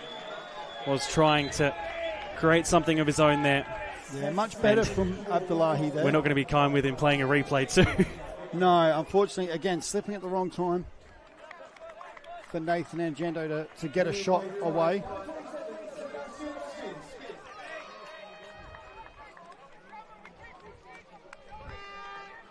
So, Seb Smith to come on for West Torrens Birkalla. Very much a forward, 17 years of age, played 23 matches in the reserves last season, scored 24 goals. Geez, so he can certainly find the back of the net, and that's what Birkalla need this evening as Matsumoto gets pushed into a right-back role. 3 hat-tricks last year. Only. And so far this year, he's got 7 goals in 11 matches. So if they need a goal scorer and a young spark, Seb Smith is the one to bring on. Certainly is at this stage of the game as Baselli there. Beautiful turn, but unable to find Konstantopoulos. But that's why you have players like that on the bench. He's got goals in him. Whether he can translate those reserves goals into first-team goals, to be seen. But that's the kind of thing you want to be able to bring on. Someone with spark, someone that can score a goal, can make something happen. And Birkalla have got that with the players that they have brought on. Some real impact subs. His 5th senior appearance, hasn't started, 2 in the league and 2 in the cup, as this is another one from distance. Not troubling Nicholas Harpus. Jared Clark again. Goes down the centre with that pass to cut through. Abdullahi takes the touch inwards, but was caught out on his own touch. Baselli with a quick pass from Neon Kuru, and now Natsiopoulos. Konstantopoulos. Still going is Konstantopoulos. Falls right in front of the Beograd Ultras. Some great play there from FK Beograd. So with replay here, Konstantopoulos eventually getting the ball, getting into the box up against Clark.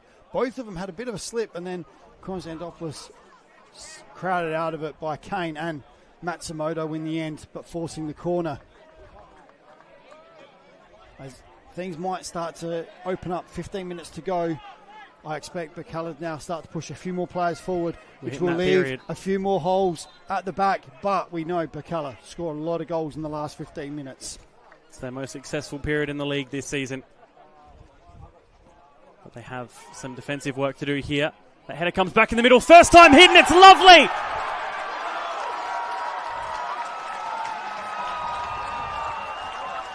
It's a third for FK Beograd. It was a header back across goal from Marco Toriani, but then a finish central to goal from Brandon Centofanti was enough to put it past Nicholas Harpus. And now, with 10 minutes left, West Torrens Birkalla with possibly the biggest mountain to climb, in which they're going to start needing spikes. They certainly will. Straight from the training ground, this one. Toriani peels off at the back post. Kane couldn't get there, and he's dropped it straight onto the foot of Centofanti, who, cool, calm, collected, critical, puts it past Harpus and the defender on the line. And that's what's been the difference tonight, is FK Beograd critical in front of goal. Abdullahi off. Liam Frew on. Only played the one senior match last year. This is his first senior match this year. Was on the bench for their first game in the Cup against Salisbury United, but has been playing reserves football since. So far this season for Liam Frew, the number 21 who's just come on for Birkalla, needing to now just empty the bench and see what else they can give in this last 50 minutes.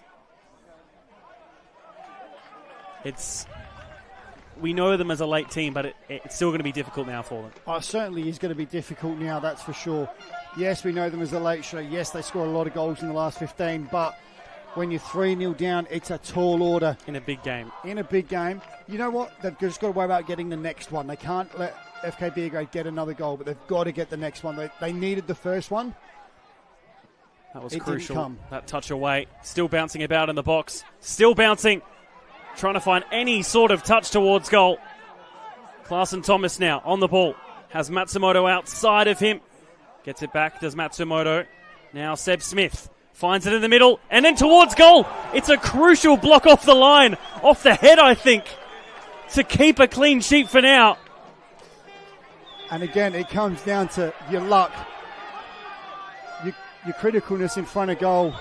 Toriani there just able to track back in, drop on the line. The whole goal to aim for. The only problem is he's picked out the only player on the goal line. And what a save it was. And that kind of sums Birkalla's night up, really. That hits the back of the net, this game changes.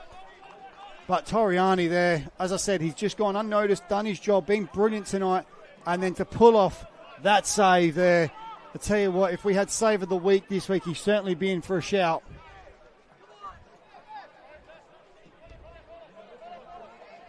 Harpus to Jared Clark again.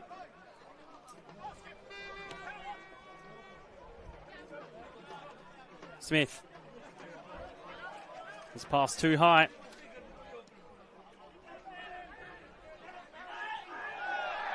Screaming for it, but will be a foul instead. Wasn't able to play the ball.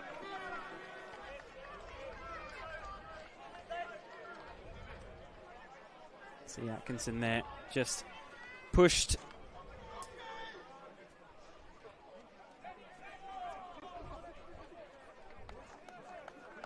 As we look here at the replay of that effort as Seb Smith swung the ball across. It's actually his shoulder, not his head. And it was Harrington, apologies.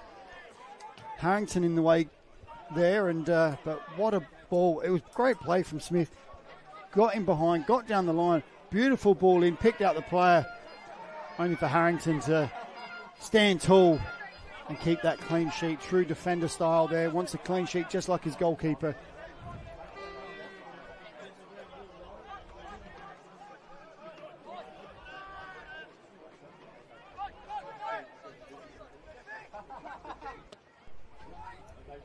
Lofted in. Bouncing. Just didn't fall the right way.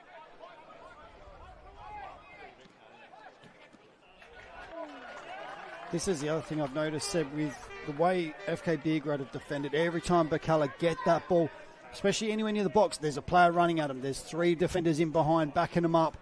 They've worked ridiculously hard on the defensive side of their game to ensure Birkalla don't get easy shots. They've had a couple. They've been lucky not to concede. They've also had a defender clear one off the line, but everything else has been blocked. They're throwing themselves in front of that ball to really make it difficult for Birkalla. Here's Seb Smith, the 17-year-old, bearing down on goal. Takes one turn, tries to touch it past, but the Beograd defence enough to stop. Off the back of Baselli's head. I'm sure would love to get on the score sheet, as would Andoni Natsiopoulos. He puts this pass wide for Konstantopoulos. And his cross only in towards Nicholas Harpus. Of course, a former Cobras player himself. I only have to look at the last name to see the million others that play football here in South Australia. It's kind of like the Mullins. That one, a desperate lunge to keep that one in, but only ended up going out to play on the far side anyway. Blackwood certainly been at the heart of most of the good things for Birkalla this evening. Starting to probably tire a little bit as he's covered a lot of ground trying to get forward and create something for Birkalla. As Yates on the ball there, certainly covered a lot of yards for Birkalla defensively. It's the first NPL opposition they've had to face in the Cup, West Torrens Birkalla, this year. And they might yet falter to them as Jared Clark An ambitious shot from the centre back.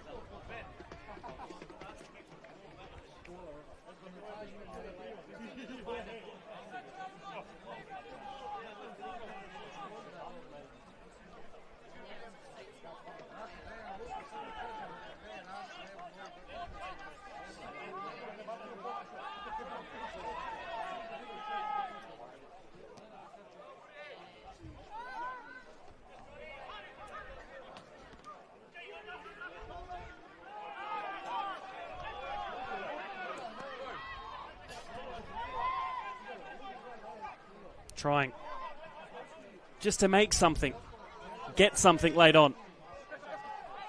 Beograd just doing so well to keep them out at the moment. Smith. Konstantopoulos retrieving the loose ball and going out from the back.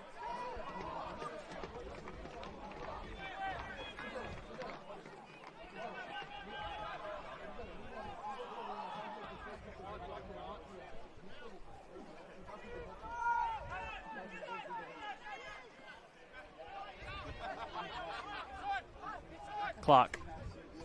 First time ball out wide from Dylan Clarkson-Thomas. Smith couldn't get there first. Konstantopoulos. Now Natsiopoulos has had such bad luck with injuries for the past really few years now and has missed out on a few of these big moments with FK Beograd. Might finally get to experience one tonight. A lovely guy as well. Said earlier, he loves this club so much. It means so much to him. And I'm sure he will be one of the first and one of the last to leave the party when they celebrate this, if it stays as is.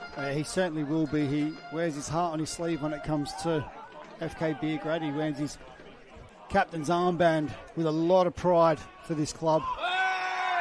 As Yates is going to go into the book, I think, for that tackle. I think you're right, Mark. Yellow card for Ryan Yates, if we see that again. Yeah, as we were saying, I think he will be certainly the first one into the celebrations. He'll be certainly the last one to leave. Is the club captain, but he certainly has had a bit of trouble with injuries. He'll be very grateful that he's on the pitch to celebrate this. 9 minutes to go, plus any time added.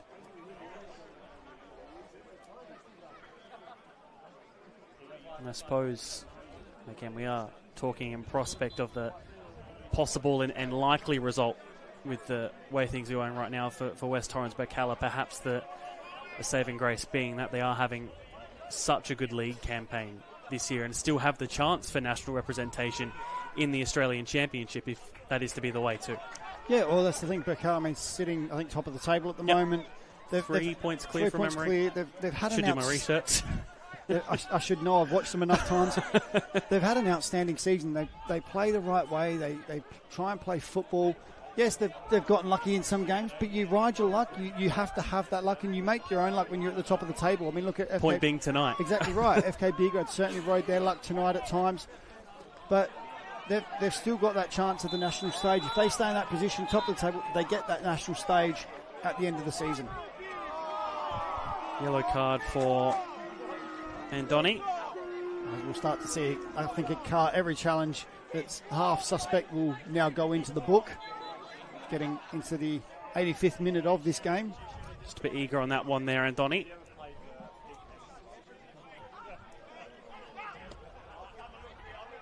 Cross comes in, the header is just towards Alex Woodlands, and he'll go to ground. And of course, get the countdown from our referee Daniel Cook for how long he can hold the ball for.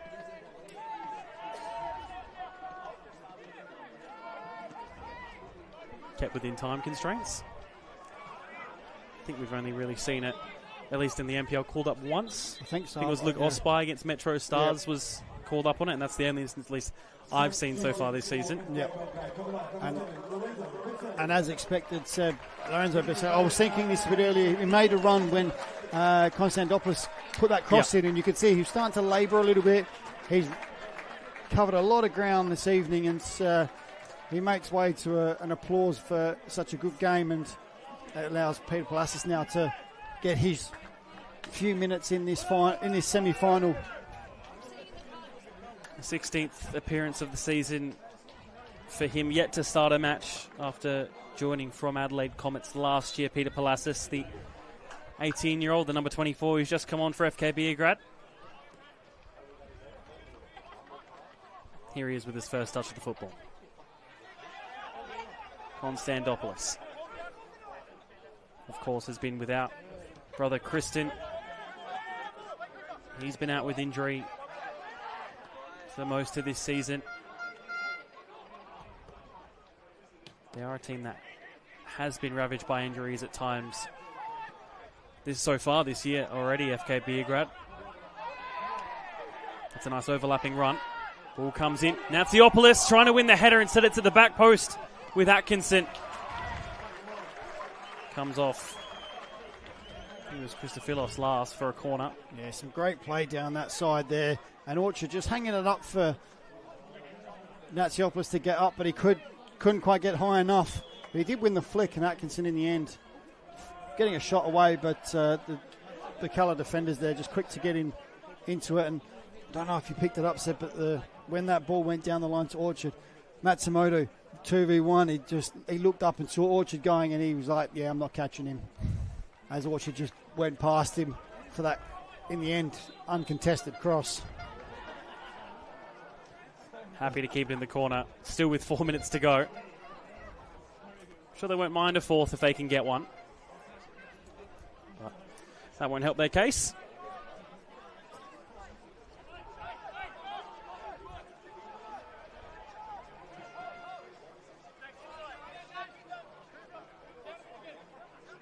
And at this stage, Seb, with only a few minutes to go plus time added, I will get home before midnight this evening, as I predicted it was going to go to penalties.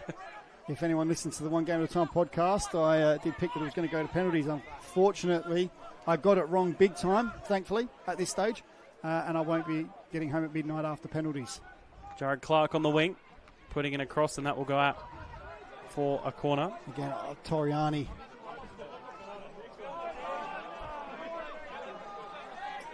Just in the way again, as he has been most of the night.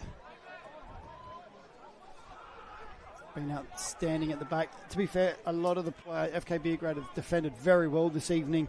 Even when they were under the pump in that first half where Birkalla had a couple of chances, they stood up and they really defended well. Header comes across.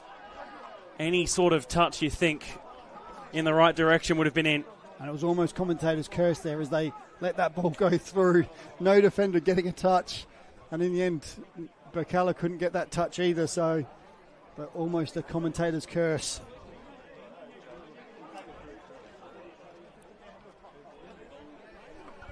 It'd be the first time in 3 weeks that West Torrens Birkalla haven't scored a second half goal, if they aren't to get one back now.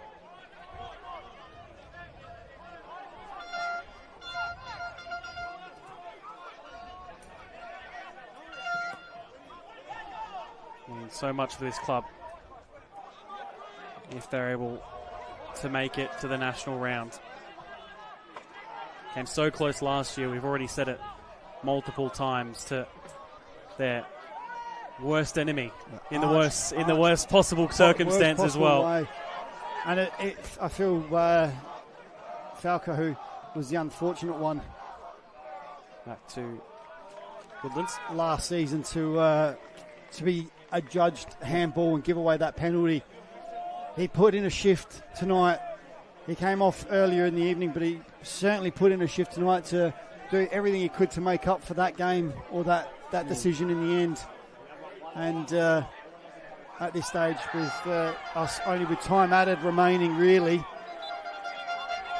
he can certainly feel that he's done his part to get his club into that or onto that national stage. And, you know, it might be one of those things where you could arguably say FK Beograd maybe even in a better place than they were this time last year. They're better positioned to compete at a higher level in the national round, perhaps you could say too. Well, they certainly will be in the fact that they've got that little bit more experience, 5 minutes of time added, so they've only got 5 minutes to go, but a little bit more experience this season. The likes of Harrington, who was short on experience last year, he's got a full season and a half now, and who have 2 full seasons of solid performances and things like that. That's a nice ball spread. Konstantopoulos, could this be one to finish it? It's a good save from Harpus. Unable to make it 4. Yeah, Harpus just making himself as big as possible, as to be expected, forcing Konstantopoulos to pick his spot, and in the end, only able to hit Harpus, and Harpus keeping it at a respectable 3 goals at the moment, unfortunately for him. But great ball, and comes back for the foul there. Harpus has had the 5 clean sheets so far in the regular NPL season, of course. Didn't keep one across the cup campaign. Actually only played 2 of those cup games. The Salisbury United game, Julian Torreson was in goal for that one, where they beat Salisbury United 2-1 at Jack Smith Park. That was Julian Torreson's only appearance so far for the season, coming out of retirement. Yeah, he funny story actually, because I did ask Dave about this earlier in the season, because he come out of retirement, just helped him during the pre-season, because they'd lost the goalkeeper through injury. Harpus was away, then he actually also had an injury as well, so Julian had to play in goal during the early part of the pre-season and that early cup round. But what a goalkeeper you're able to have as a backup. Torrance with an outstanding record and career here in the NPL in SA. And lovely fellow to boot as well. Very nice gentleman. 40 years of age. He's still a spring chicken. I think I'm hearing urges to shoot, which may be a bit ambitious, even for this late on. This one being taken right to the corner by Andoni Natsiopoulos. He won't win the throw, though. He said it was 5 minutes of added time, probably in about the second of that now. And late magic. Maybe they used it all up last week against Campbelltown City, as it doesn't seem to be tonight for West Torrens Birkalla. Again, just another thing not falling the right way, as that ball evading Yohai Matsumoto.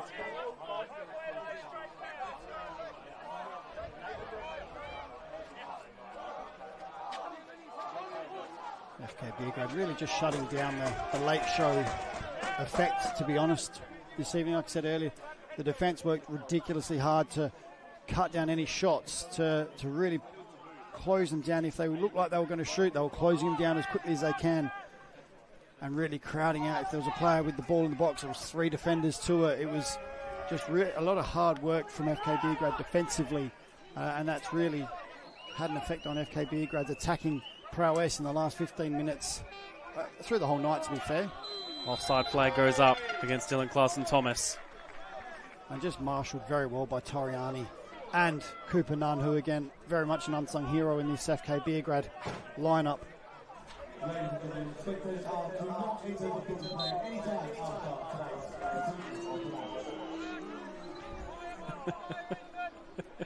just wondering what that boo is about. It's just the fact that no spectator is allowed to enter the field of play after the final whistle, in which almost nobody was too happy about. No. As there's a bit of a coming together behind play. I'm not too sure what that was about between, I think, Toriani and Anajanto. Yeah. Yeah, just Anajanto just trying to get closer to the goalkeeper for the kick, but Toriani's certainly going to get in the way. Through. His chest down didn't reach, and now it's Ethan Harrington all the way down the wing. He goes down, but it will be a throw.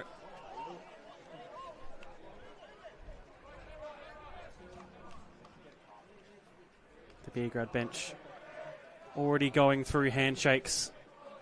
They know their job is just about done. And what an achievement it is Mark Talbot for them to go through to the national round. Oh, it's a fantastic achievement. They were so close last year. This season they've now got there, or I won't say they've got there just yet. We're still waiting on that final whistle, but effectively they've got their hands on that round of 32 flag that will be presented at the end of the game, and there is that final whistle said. Heartbreak in 2025, euphoria in 2026. FK Beograd progress to the Australia Cup round of 32 and become the 10th South Australian club to represent the state at the national level. FK Beograd 3-0 winners against West Torrens Birkalla in the second South Australian Australia Cup qualifying final. And of course now they will also receive a berth to the Federation Cup final, in which they will face State League 1 outfit Cumberland United. Overall, 3-0. It probably flatters FK Beograd just a little bit in the fact that if things had gone the other way in that first half, Birkalla could be here celebrating. And it was a quick burst of goals. I'm sure we'll look at it after we have a few interviews, but 2 goals within a minute of each other, and maybe you can even say that was when the game was sort of won. Yeah, it certainly was. I mean, Birkalla had those 2 really good opportunities. One at the post. Ibrahim unable to sort his feet to get that shot on target. That goes in, or one of those goes in. It's a different story. FK Beograd then go down the other end, score. They then score again, and Birkalla really struggled to come back from that. We're going to head down to an interview in the moment with Johnny Keko with Forobert Nyonkuru. What an occasion here today, and what a win for FK Belgrade. I'm here with the man who scored the first goal, and also on his 22nd birthday, Forobert Nyonkuru. What a start for you, and what a game for your club today. And how are you feeling, mate? I can't describe the feeling. I think looking back, because we were in the same situation last year, so we knew, we had to perform well. Bring something special. It's his birthday! Yeah, we all knew we had to put in the work for everyone, and we did that, and we deserved the win. Absolutely. Last year was a hard time for you guys. You missed out on this opportunity. Now you took it all in your stride today. But how you guys came into this game? How did you feel coming into this game, and what did you do different to last year? Yeah, I think we were a bit more motivated, I would say, and I think Adrian as well has done very well to bring a great group of players. And I think throughout pre-season as well, leading to this moment, we knew it was going to be a hard battle to play against Birkalla, but yeah, we got the job done, so that's all that matters. I better let you go in a second, but quickly, what's on the cards? Any celebrations tonight? 22nd birthday, a goal, and a win, and an Australia Cup as well. Nah, I'm not going to do much. Nah, just gonna go home and rest. I'll let you go. Go celebrate with the boys. Congratulations once again, Forobert Nyonkuru. Happy birthday. What a birthday. FK Beograd through to the Hahn Australia Cup round of 32 for the first time. A great club from the west of Adelaide. A great community club, a Serbian club, of course, as we know so much. And we'll go down to Johnny once again for an interview with one of the great men of FK Beograd. I'm here with the captain of FK Belgrade, Andoni Natsiopoulos, mate. I think this means so much to you today. How are you feeling right now in this moment? Yeah, just like I said in my interview, last year was a heartbreak, but today the boys fought hard against the top team, and I think we truly deserve that after everything. So thank you to all our supporters. Even on a shit night, you still continue to support us. That's why you're the best in the league and the best in the state. So we thank you, and let's celebrate together. Talk about the community once very quickly. I don't want you to go over there. Don't want you to miss any moments out, but talk about the community that you have behind you. You talked about interstate when another Serbian club goes over into the Australia Cup. Now it's you guys. You hopefully have all that support across the country. Yeah, exactly. If we come at home and hopefully the weather holds up better, I'm sure against a A-League opposition or an NPL opposition, we'll get a strong crowd. And even if we travel to Melbourne, Sydney, wherever, I'm sure some of our fans or most of our fans will travel, and we'll get a strong crowd behind us in interstate.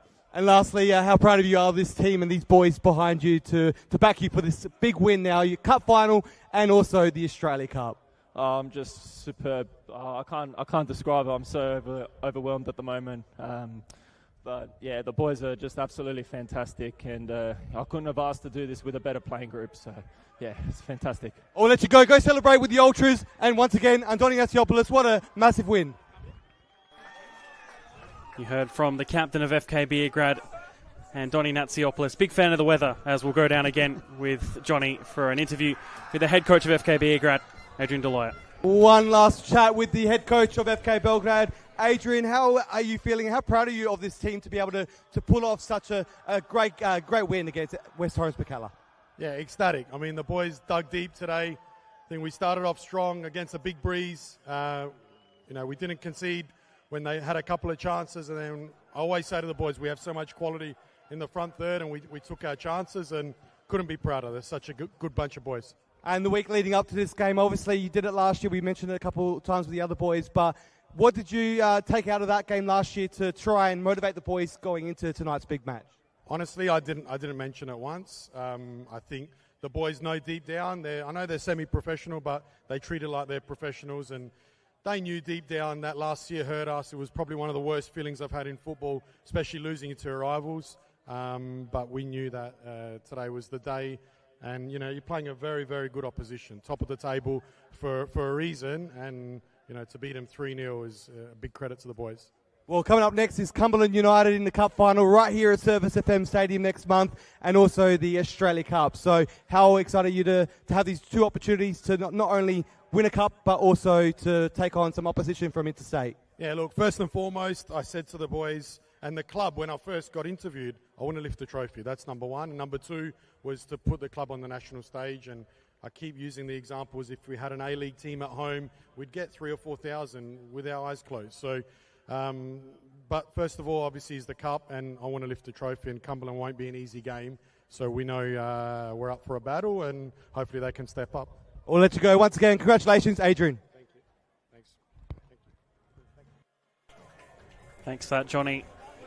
Yeah, certainly a club that have high and lofty ambitions for themselves. And why not? Why not in football? Why not dream? Well, they need to. They're a big club in this state. They've been around a long time. They should have those ambitions, and the club are working towards it. Adrian's brought in a new mentality there over the last few seasons. They've backed him in, the board, and they're now starting to see the fruits of that labour for FK Beograd. Now on that national stage, now a trophy to fight for next month. Well, after a 3-0 win, let's have a look back at the goals. It was the first one from Fro Nyankuru, and what a hit it was, Mark. What a fantastic finish. He managed to get through a couple of challenges. The ball fell kindly, but we talked about that luck again, and it fell kindly for him on the volley, and Harpers could only, as you saw there, watch it fly past him and hit the back of the net. And then minutes to seconds after, Daniel Atkinson, a fortunate deflection, but nonetheless, it was a second goal in the space of a minute, which put them in good stead for the second half and the rest of the first. It certainly did, and that was there. That's a dagger to the heart for Birkalla, because 2 goals in the space of a minute makes life very difficult to come back from. Here's the third goal. Toriani, straight from the training ground, centre Fanti able to finish. It's an almost perfect set piece. It is exactly right. That's something they've worked on, the training pitch, week in, week out, and it just proved there that it comes to fruition. What you train is what you can put into gameplay. They did that to make it 3-0. And again, they were the better side, but the other thing as well is they rode their luck at times with Birkalla unable to finish their chances. And that's what it comes down to. If you can't finish your chances, it will come back to bite you. FK Beograd made that happen tonight for themselves. Birkalla missed those couple of early chances, but FK Beograd still had to fight. They still had to defend, and they defended very well to make life very difficult for Birkalla. And in the end, clean sheet, 3 goals into the final, into the round of 32 for FK Beograd. Huge achievement for the club from the West, the Serbian club from the West. And a good night had. And a word on, I guess, West Torrens Birkalla, as we did say. Unfortunate on the night, but have the liberty of, at the moment, having a very good league season, and with the possibility of an Australian Championship campaign, as long as they let their current lead hold. Yeah, you can't take anything away from Birkalla. They've been fantastic this season. They're still top of the table, so they've still got everything to play for.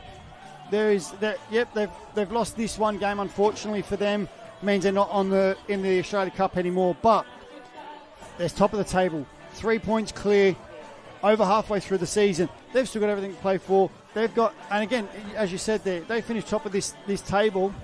They're on the national stage in the championship at the end of the season. So, yes, it's a blip for them in this case.